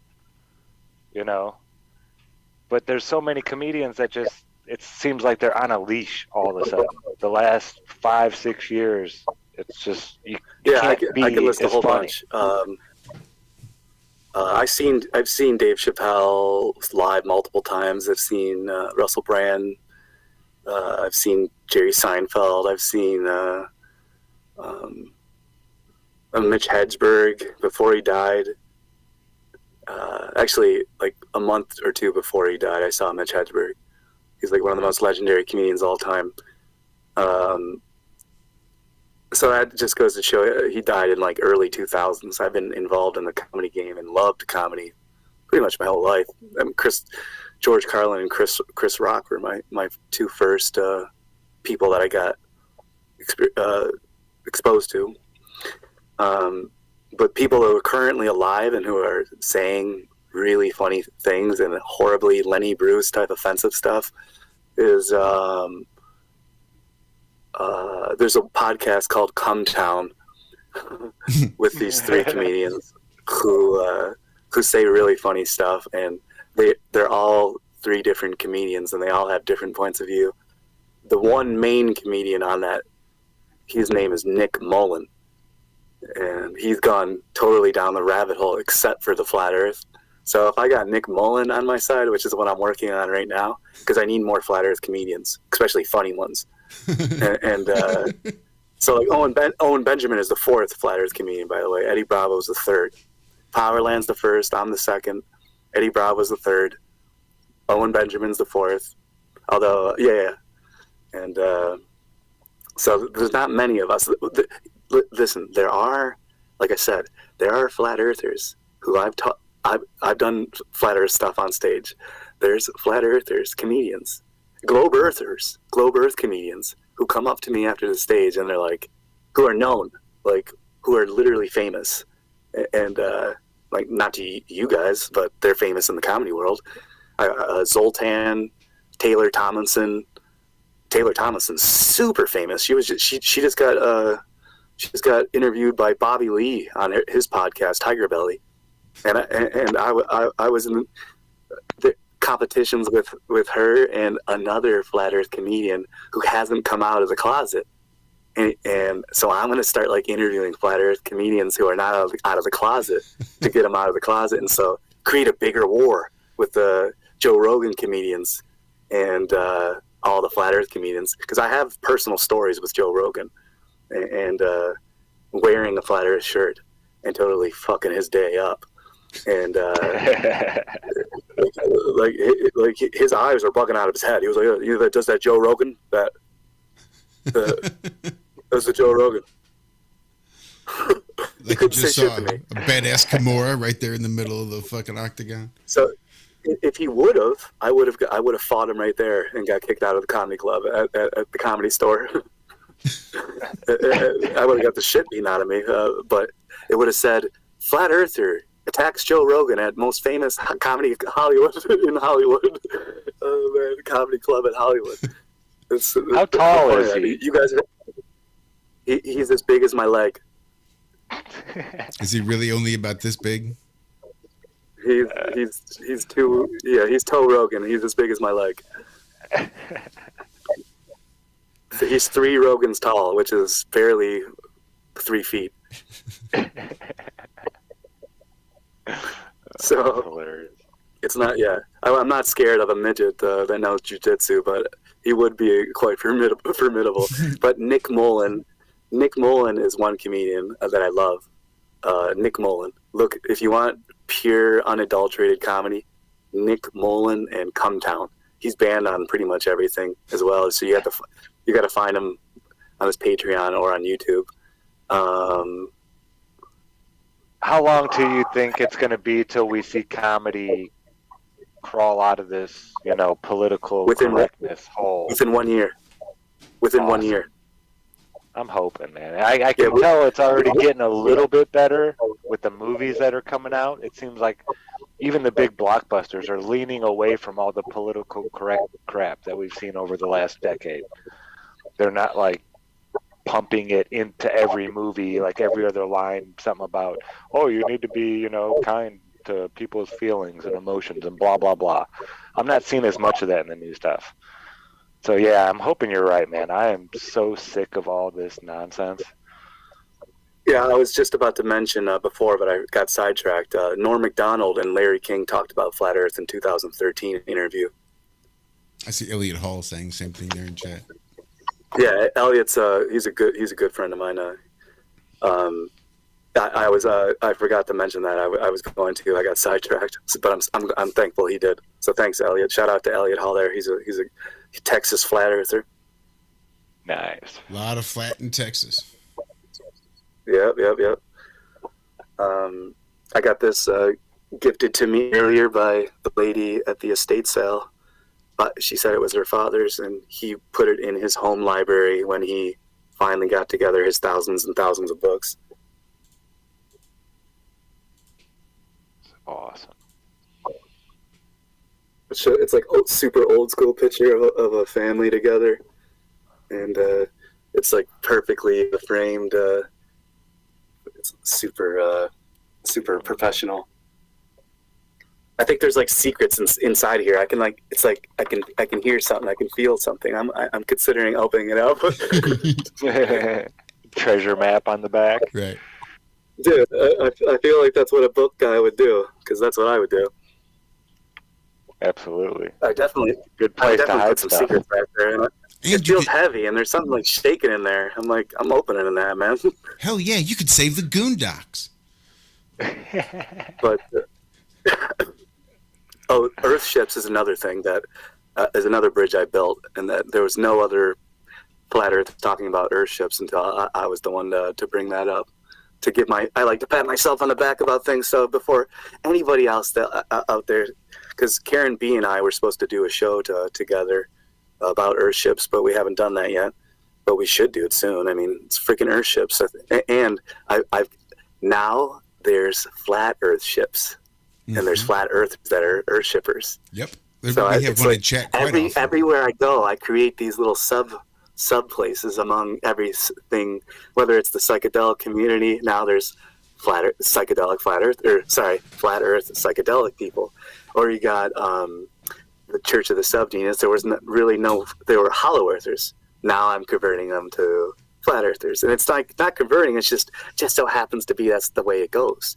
The Discordian Society, well, they have flat earth stuff in their holy books. So it's already written there. And same with the SubGenius, as I already showed you.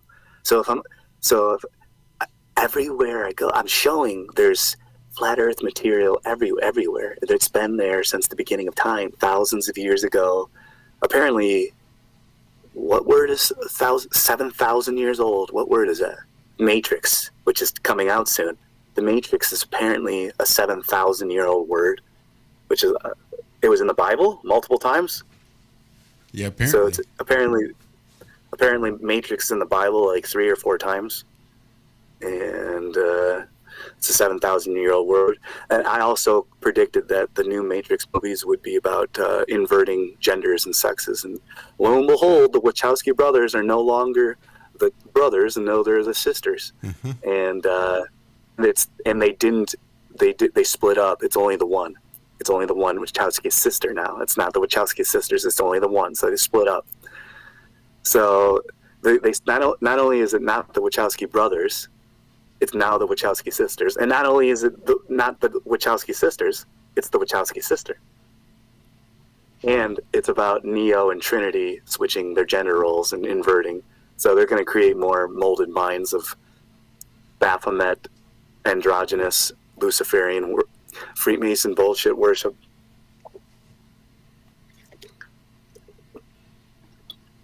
Yeah, so it looks horrible. They have a young Morpheus. My God, looks awful. But he's black and he's bald. What's the big deal? I'm sorry. By the way, I already said to my buddy, who I mentioned already, my buddy, one of my best friends, Sean in San Diego, who's now in Texas. I said, what if, when we were watching John Wick, I go, what if John Wick is Neo outside of the Matrix, and he's been living his life as John Wick, as outside the simulation or inside the simulation, and that's why he still has all those skills in the human world. So it's a sweet concept, but now it's like become a meme over the past week. And I'm like, yeah, you guys are so pathetic. I was talking about that 5 years ago, and you guys are just talking about it now. And you're like, oh, I'm so edgy. I'm so ahead of the times. I'm like, no, you're not. No, you're not. Read a book. Put in the chat room what's the last book you read, and then I'll get back to you. I do want to give a quick shout out to Flat Earth Ship Bear, who was in chat at the beginning of the show. I know for sure. May catch up later, but if not, we will see him in another chat because he is often here with us. Shout out to Austin Widsit, by the way. I got to do some activism with him, which was hilariously awesome. Yeah, he seems like a real nice guy. We need to get Austin on here. Yeah, you got to get him on. He's great. Dude's got a motor mouth. Once you let him get going, it's great. And it's just like it's a motor mouth of encyclopedic facts. So it's like I only had to correct him about a few things, and then on the very next feed I seen him, a live feed in another city. I seen he already corrected himself and he fixed the little things that he was unsure about, and he took my information and then fused it with, and I'm like, he already corrected himself. I'm like, this kid he's fast. Yeah, he's great.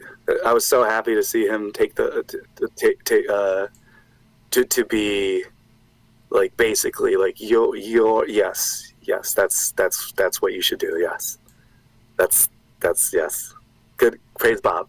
Praise Bob.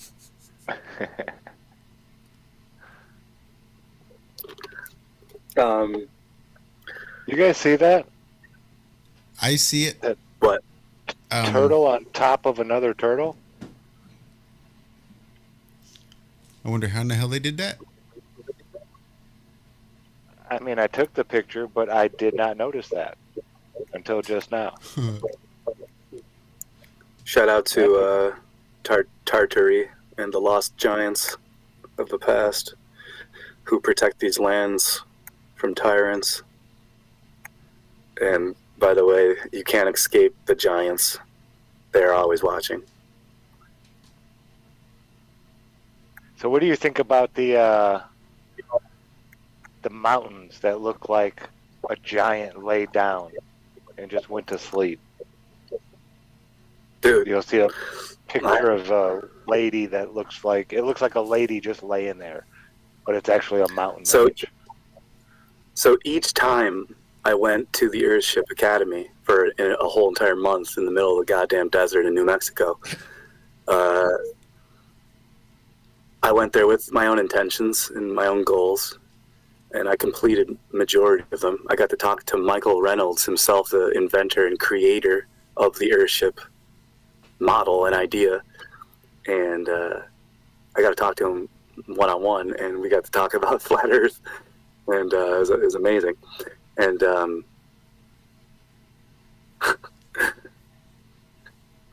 it's just so funny. His infinite. I was like, where? I go, because in one of his pictures, it was like a circle, a globe, but then it evolved and it changed into an infinite plane. And I go, why did you do that with your painting? Why did it go to a globe but then it evolved into a flat infinite plane? And he's like, he's like, I never really thought about it, and never really thought about it. And I was like, what? Like, how'd you not think about it? I'm like, but yeah, that's the whole. Actually, at the most famous, expensive Earthship model there is in the world, where a lot of famous people and celebrities go to stay at, which some of my friends just went to go stay at recently. You can go rent it out; it's super cheap. It's called the Phoenix Earthship. I went there and visited, obviously, and they had an old book. The Earth is Flat. It was the first edition one. Damn. That's awesome. Also, I have stories of being on the crew on the where the head foreman told me not to talk about the flat Earth around the other people. But I love him. We're friends, but he was right, because it was causing too much chaos. Like, I was getting in arguments, like literally near fight arguments in the middle of the desert with architectures and engineers, architects about the topography of the Earth. It's pretty funny stuff there, because they're like the most intelligent people in the classroom, and we're all and it's just going against the grain. And they wanted me to teach a class, actually, but I refused because there weren't enough people that were taking it seriously, and I already tried to put together a class before that, but they changed the date on me at the last second. So then when everyone tried to get me to teach a flat Earth class, and they were all like trying to, come on, you do it, we're all going to show up, we'll ask you questions, and you can, and I just did. I was like, nah, you guys ruined it. Although I do slightly regret that, because of the quality content of video would have been, especially at the Earthship headquarters. So I do slightly regret that, but there's many more stories to come with that. And because I'm still friends with all the people at the Earthship Academy, and that's still a huge thing. Like, I'm going to make a flat Earthship. It's going to be a library, and it's going to be a stand-up comedy club. It's a one-of-a-kind thing that's never been done before, ever in the history of the world. And I asked the inventor of the Earthships himself if there's ever been one. And he goes, huh. He goes, oh, wow, that sounds like a great idea. I've never heard of that before. And that's from the creator himself. There's never been one, he told me. So I asked the head guy, and he says, oh, wow. I think I got a good one. Another thing, tie it back to the Church of the SubGenius. So I'm in the middle of the goddamn desert in New Mexico, in Taos, New Mexico. And I go to the local brewery down the street. On the wall, guess who's there? J.R. Bob Dobbs.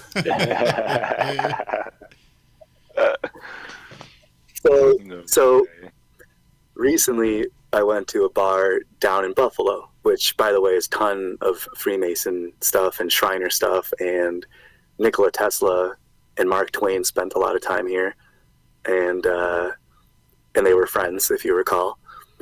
Although there's stories that they played one another, or Mark Twain was actually Tesla, and it was just another one of his characters that he created. And that's another story for another day. And Mark Twain spent a lot of time in Buffalo, where I'm from, and there's tons of Tartarian evidence here in Buffalo, and like tons. It's ridiculous. There's like half of the buildings are underground. They're just poking out. You can tell all the windows are all flooded over. I'm like, yeah, it's all over. There's evidence everywhere. And so I went to a bar recently with one of my friends who's a Marine, and we look on the wall. By the way, I've been to this bar a million times. Not a million times, a dozen or two times. And we look on the wall. Guess what's on the wall right to the left as soon as you walk in? That piece of art that you chose as your thumbnail. And this was about 2 weeks ago. And it was called The Pink.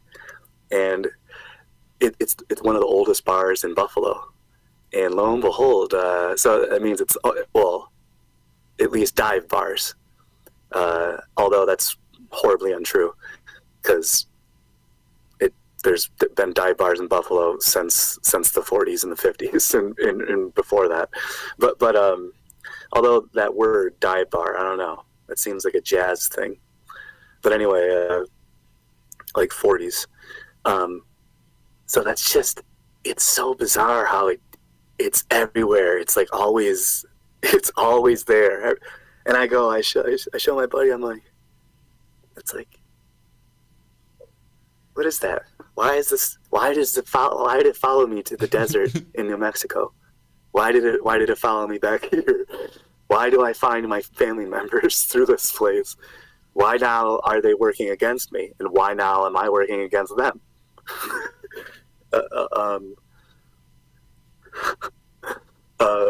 It's just funny. He's a funny guy. Bob's a funny guy. But yeah, that's ridiculous. It is strange the way Bob seems to work. Mm-hmm. I was trying to. There's something with the Earth ships. Yeah, because there's. Oh yeah, now that the guy who gave me this shirt, the Density Clothing Company, he lives in New Mexico, and he has a group of Earth shippers that is a specific flat Earth Earthers group. Or sorry, Earth ship flat Earth shippers. So people who have graduated or know about the Earth ship and the Earth ship Academy, and how to build. It's building self-sustaining, energy generating hobbit homes from sun power, wind power, thermal, nuclear, dynamic power from the mass dense of the Earth that you're building your shelter in. So it creates if you dig it under the ground and create a little mini cave, and then you put a bunch of thermal mass over it, it creates an area of where if you build it correctly, facing the sun, the path of the sun. See, that's another thing, is that the way they build the Earth ships is they follow the Earth, the sun's trail, and it proves that it's local, and that it's going in a circuit around the plane. So I'm explaining to them you guys have built this in a way where it only works if it's a local sun and if it's traveling in a circuit, because they have to build it facing the sun in the morning so it captures all of the energy, the maximum amount of energy it can capture from the sun. And then it goes, by the time it's sunset, it's still on the other side, you see? You know what I mean? Mm-hmm. So it's just free, it's free energy, and you're off the grid. So of course that's like one of the first rabbit holes any free sovereign being does. See, like when Santos and I were globe heads in the past, remember the whole law phase that we all went through? Oh yeah. the sovereign being. See, we didn't even talk about that, but I knew it, and that's like the Federal Reserve, the Titanic, the money scheme. It's like how the Titanic and the Federal Reserve is linked together in 1912 and 1913 with the richest people, the Rothschilds, the Roethlisbergers. It's just, it's all there, and this is all like the beginning stuff, the first steps on the staircase of disbelief. And yeah, most people are scared to take that very first step, but you have to take that very first step in order to go to the 99th and the 100th and beyond level, because how can you get to the 100th or the 101 level when you haven't even taken the first step or the second step? How could you possibly understand the 90th step? Mm-hmm. So unless by a miracle, which does happen, you can skip 90 or even 100 steps, but that's very rare. So be thankful if that ever happens to you. Yep, there's a lot to be said for being at a point where you can skip steps. There's also a lot to be said for being at a point where you couldn't skip steps and had to go through the steps to get there, and gaining that experience that the person that didn't have to go through them doesn't get. So I totally get that. I haven't even mentioned the Esalen Institute. Nope. I mean, I went there, and this is like MK Ultra headquarters. What were you so doing I'm like, there? well, I call myself an investigative journalist. So time to go see what's going on. Oh, well, let's just say some fucking crazy shit happened, and I also found out that Hunter S. Thompson, yeah, he got into some trouble there too, where he almost got thrown over a cliff by a bunch of gay dudes, and because he was like a special enforcer, a gatekeeper, literally, and he was walking around with a whip, a rifle, and in the early '60s, there was a new, like, I guess, homosexual rave going on, and they were just like going everywhere, and they didn't want him to be having orgies in the baths, in the public baths, and with paid people there, and so they sent Hunter S. Thompson to go shoo them away. The group of, probably a gang of gays, they would, and so that he went there with a whip and his revolver, and then they beat the shit out of him and almost threw him off a cliff that I myself was in an incident with the same place. I'm not going to even get into that, but then he went back there the next day with a couple of Rottweilers and chased them away. I've watched some videos of him. Like, that guy is a nut, man. He loves shooting guns. And well, yeah, that's what happens when you get the shit beaten out of you by the Hells Angels and people at Esalen Institute. You get set up by politicians. You're damn sure you're going to carry some guns around. Yeah, I was watching somebody. Beat the shit out of you.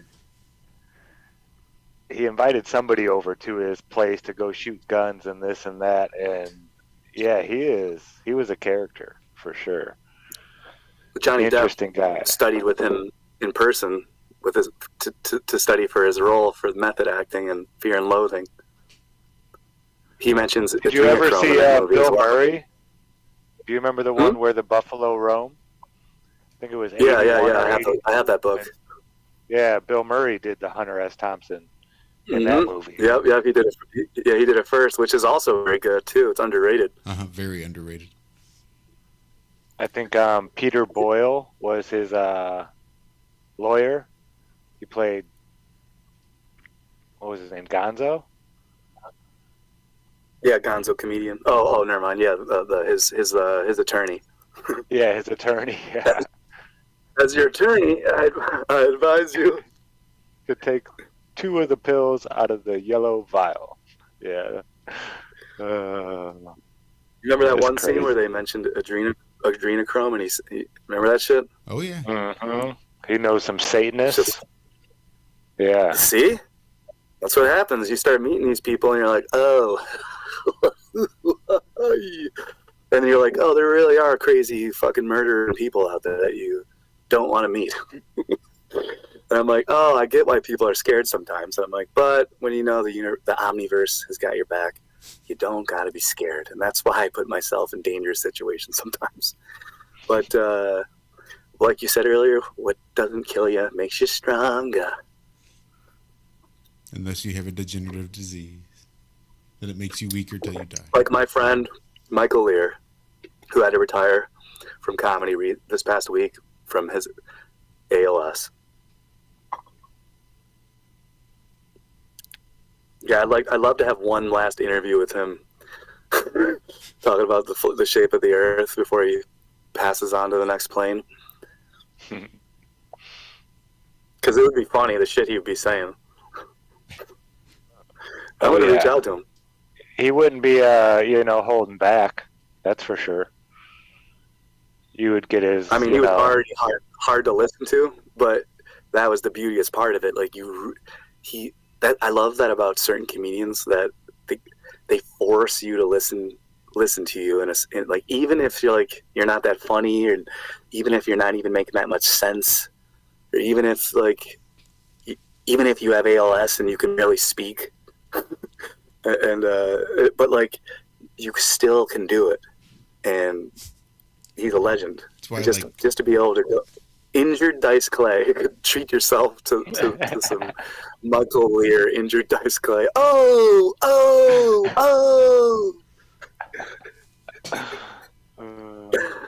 Oh, man. No, it's been a good show, though. So, what are we at? 3 hours? 4. Well, 4. 3.5, I guess. We got started a little bit late trying to get sound issues and stuff worked out. Wow. Yeah, it's nice. 10 o'clock there? Yep. Yeah, it's way past my bedtime. All right, well, I'm on your time now. I pretty much got everything I needed. I mean, I've skipped a bunch of stuff, but I still got a bunch out. Excuse me. Pardon me. I still got a bunch out. So if you could like and share and get this video up to 50 likes, that would be cool. I know there's still almost 40 people watching, and I know 2 of you haven't pressed the like button, so great. We got 1 dislike there, so that's unfortunate. But if you can just get it up to 50, that would be really nice. That's our favorite thumbs downers that come by every show. Well, I do mention from time to time that I don't care, because interactions are interactions to YouTube algorithms. So a thumbs down to me is as good up as a thumbs up, because it's an interaction. So if you didn't like it, give it a thumbs down. Jump in the comments and tell us how much we suck, because all that's going to do is help get the word out.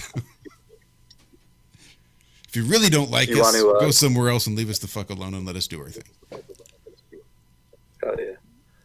Actually, speaking of comedians and stuff like that, did you guys know that Lenny Bruce's daughter is a flat earther? Really? Yeah. Kitty Bruce, her name is. She's a flat earther. It's like, oh, you didn't know the godfather of offensive comedy? His daughter is a flat earther. Oh, and she was talking about the flat earth in front of Richard Pryor's daughter and George Carlin's daughter. She mentioned it in front of. She's like, she just mentioned it casually in an interview. She's like, oh, you girls didn't know the earth was flat? I'm like, of course Lenny Bruce's daughter would say that. I'm like, that's just, and she meant it too, because she's very, very old. Like, she's like grandma, and like she's much older than those other 2 daughters. Like, it's freaking Lenny Bruce. This dude was pretending to be he stole a priest outfit from his church, and then he went door to door and pretended to be somebody who collects charity for a leper colony. That's how Lenny Bruce that started his career, by the way, going door to door, stealing people's money, and because they were donating it to a false cause, but he was just taking the money and then going to a different state for a leper colony. And then George Carlin got arrested with him. George Carlin like purposely went into a cop car when Lenny Bruce after he got arrested by cops after one of his shows. And so George Carlin hopped in the back of the cop car. He was in one of the famous photos of him getting arrested after one of his comedy shows. And he just did it because Lenny Bruce was his idol. I just think that's awesome. That is awesome. And I just think it's awesome that Lenny Bruce's daughter mentioned the flat earth in front of these other legends of comedy's daughters. It's just amazing how everything is just... Oh, by the way, it all comes full circle because you want to know who George Carlin credited for everything that he's ever said on stage? He said, I'll tell you more. This is a direct quote from George Carlin, which ties it back to the Church of the SubGenius, by the way. This is a direct quote from George Carlin. He said, I've learned more from Robert and Anton Wilson than I have any other source. And Robert Anton Wilson co-founded the Church of the SubGenius. Wow. So praise Bob. Guess what? George Carlin, praise Bob. Robert Anton Wilson, Bob. That means Bob. Yeah, but that George wasn't Carlin was telling truth. By the way, Robert Anton Wilson is my favorite author, and that's what his name is Pope Bob. Like that's old Bob. But Robert Anton Wilson is my favorite author of all time. I suggest you read any of his books, specifically the Illuminatus trilogy, Cosmic Trigger, Quantum Psychology, Schrodinger's Cats trilogy, which is one of the greatest stories ever told. And Intelligence Increase, Smile. Build Earthships. Learn what Earthships are. Don't be afraid to speak your voice. Say whatever the hell you want. Don't be afraid of dying. No, it's okay. Figure out how to die properly. Can I revise that a little bit? Because it's scary. It's okay to be afraid when you speak your voice. It's okay if your knees are shaking and your voice is shaking and it's breaking and it's hard to catch your breath because your anxiety's up and you don't really feel comfortable because you're not used to a society where people are allowed to stand up for themselves. It's okay to be scared because that can be a scary, uncomfortable situation the first few times you do it. But do it. Get your voice out there. Do it raise your voice with the shaky knees. Do it with the fear, because that's what bravery is. It's not a lack of fear. It's being able to act regardless of that fear. Because the fear is going to be there. Your new situations, scary situations can be frightening and uncomfortable, but that doesn't mean you don't do it. You got to get out there outside your comfort zone. You got to be able to stand up and speak up for yourself. What I heard recently, if you don't even know what it is you want, how can you even ask for it? Well said. And if you don't know how to use your voice, how can you even ask for it? Sorry, I didn't mean to interrupt you, Dan. Go right ahead. Yeah, as Terrence McKenna once said, if you don't have a plan, you become a part of somebody else's plan. That's pretty good. That's pretty good, Terrence. Robert Anton Wilson said, you should consider yourself, you and your own friends, a part of a vast conspiracy that is taking over the world. That is the Illuminati. That is the conspiracy. We are the ones taking over.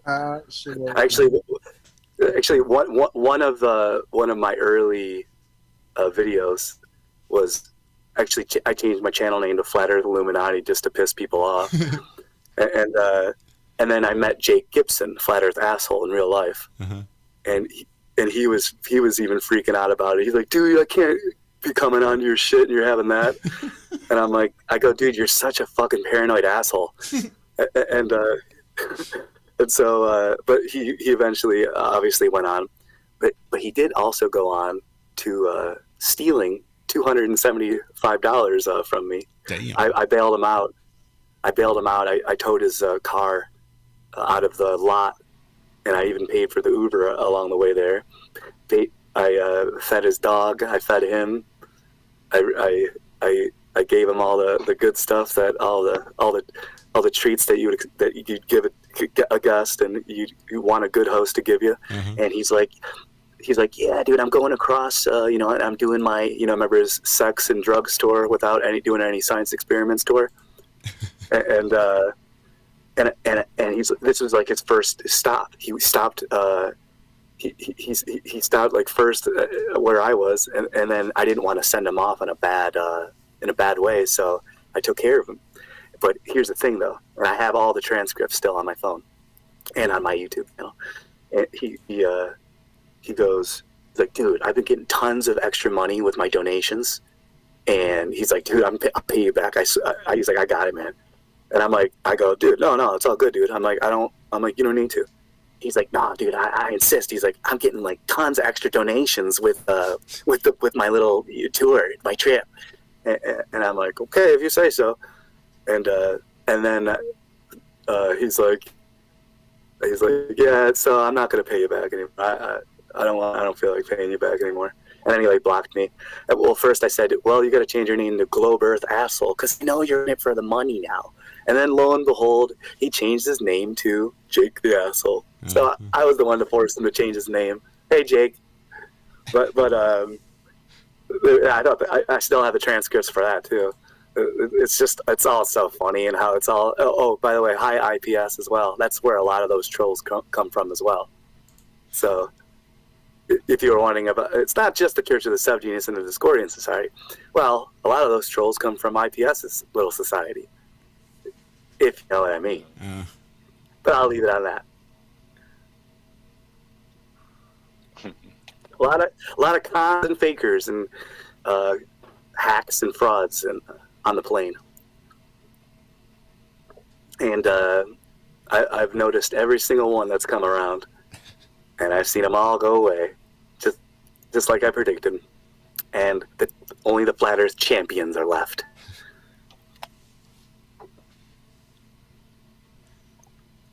Copyright 2021. Well, yeah, I guess we can call it then, because it's about that damn time. Dan, it's been an absolute pleasure. Thank you. Thank you. It only took us this long. What, 4 years? Not quite 4 years. I mean, there's something to be said. Silver linings. It was less than 4 years. See, it's all how you emphasize it. But that was a great talk, a great conversation. We need to do that again. I remember watching Jerry Seinfeld doing his TV show. Like, I watched the first season thinking, man, that was really funny. And like, I'm young, obviously. I'm really starting to like appreciate the art of stand-up comedy. So I got into my grandparents' old albums and started listening to Rodney Dangerfield. And I think Rodney Dangerfield was probably one of the largest influences on my sense of humor than anybody else. That dude cracked me up. Absolutely. Oh, God. Jeez, I tell you. I get no respect. No respect. Yeah, here's no respect. His comedy specials back in the day, that's where I found so many of my comedians I love still to this day. Imagine if Jerry Seinfeld comes out as a flat earther. He's like, oh, have you looked into this shit? Well, the fucking earth is flat, guys. Have you ever noticed how you don't see a curve when you look out in the ocean? I mean, what's the deal with the lack of curvature? Dude, we gotta have a flat earth Seinfeld. we gotta have a flat earth Seinfeld. But all right, I'll let you guys go. But on that note, flat earth champion out. It's not setting, it's shrinking. They're not in space, they're in the pool. Sorry, we could do this all day long. We gotta go. Thanks, Dan. Love you. And we will talk at you soon. Great stuff. Anytime. Man. Anytime. You're welcome back. Door's always open. Just pick a link. We'll probably be at one of them. All right, guys, thanks so much for hanging out with us in chat. A pleasure, as always. Lucas, sorry we missed you. Cammy, we definitely missed you. Bob, feel better. Sending lots of energy to you and Bob, for sure. Bob. Feel better, man. Definitely. Make sure you guys check out the show description. You will see links for Dan in there. We should have all the links he's got linked up there. Hopefully they're all right. I don't know. Yeah, that's a nice setup. I'm jealous. We need something like that. Yeah, of course, isn't that cool? Was that Linktree? Is that what that is? We need all that stuff to send people to have a link tree, I guess. I dig it. Thank you so much, Dawn. We love you. What? Love Thank you you, guys. Don. Love is all we need. Super chat. Thank you. All you need is love. That's all you need. And a little bit of weed. Something like that. And a friend in need is a friend indeed, but a friend with weed is better. All right, guys, enjoy the rest of your weekends. We will see you on Tuesday morning over there on Truth Frequency Radio, TFRlive.com. Zach, Walt, Lucas, and I. Yeah, imagine that. Just hanging out doing our thing, but over there on TFR also. You get commercials. Anyway, have a great rest of your weekend. Much love, and bye-bye.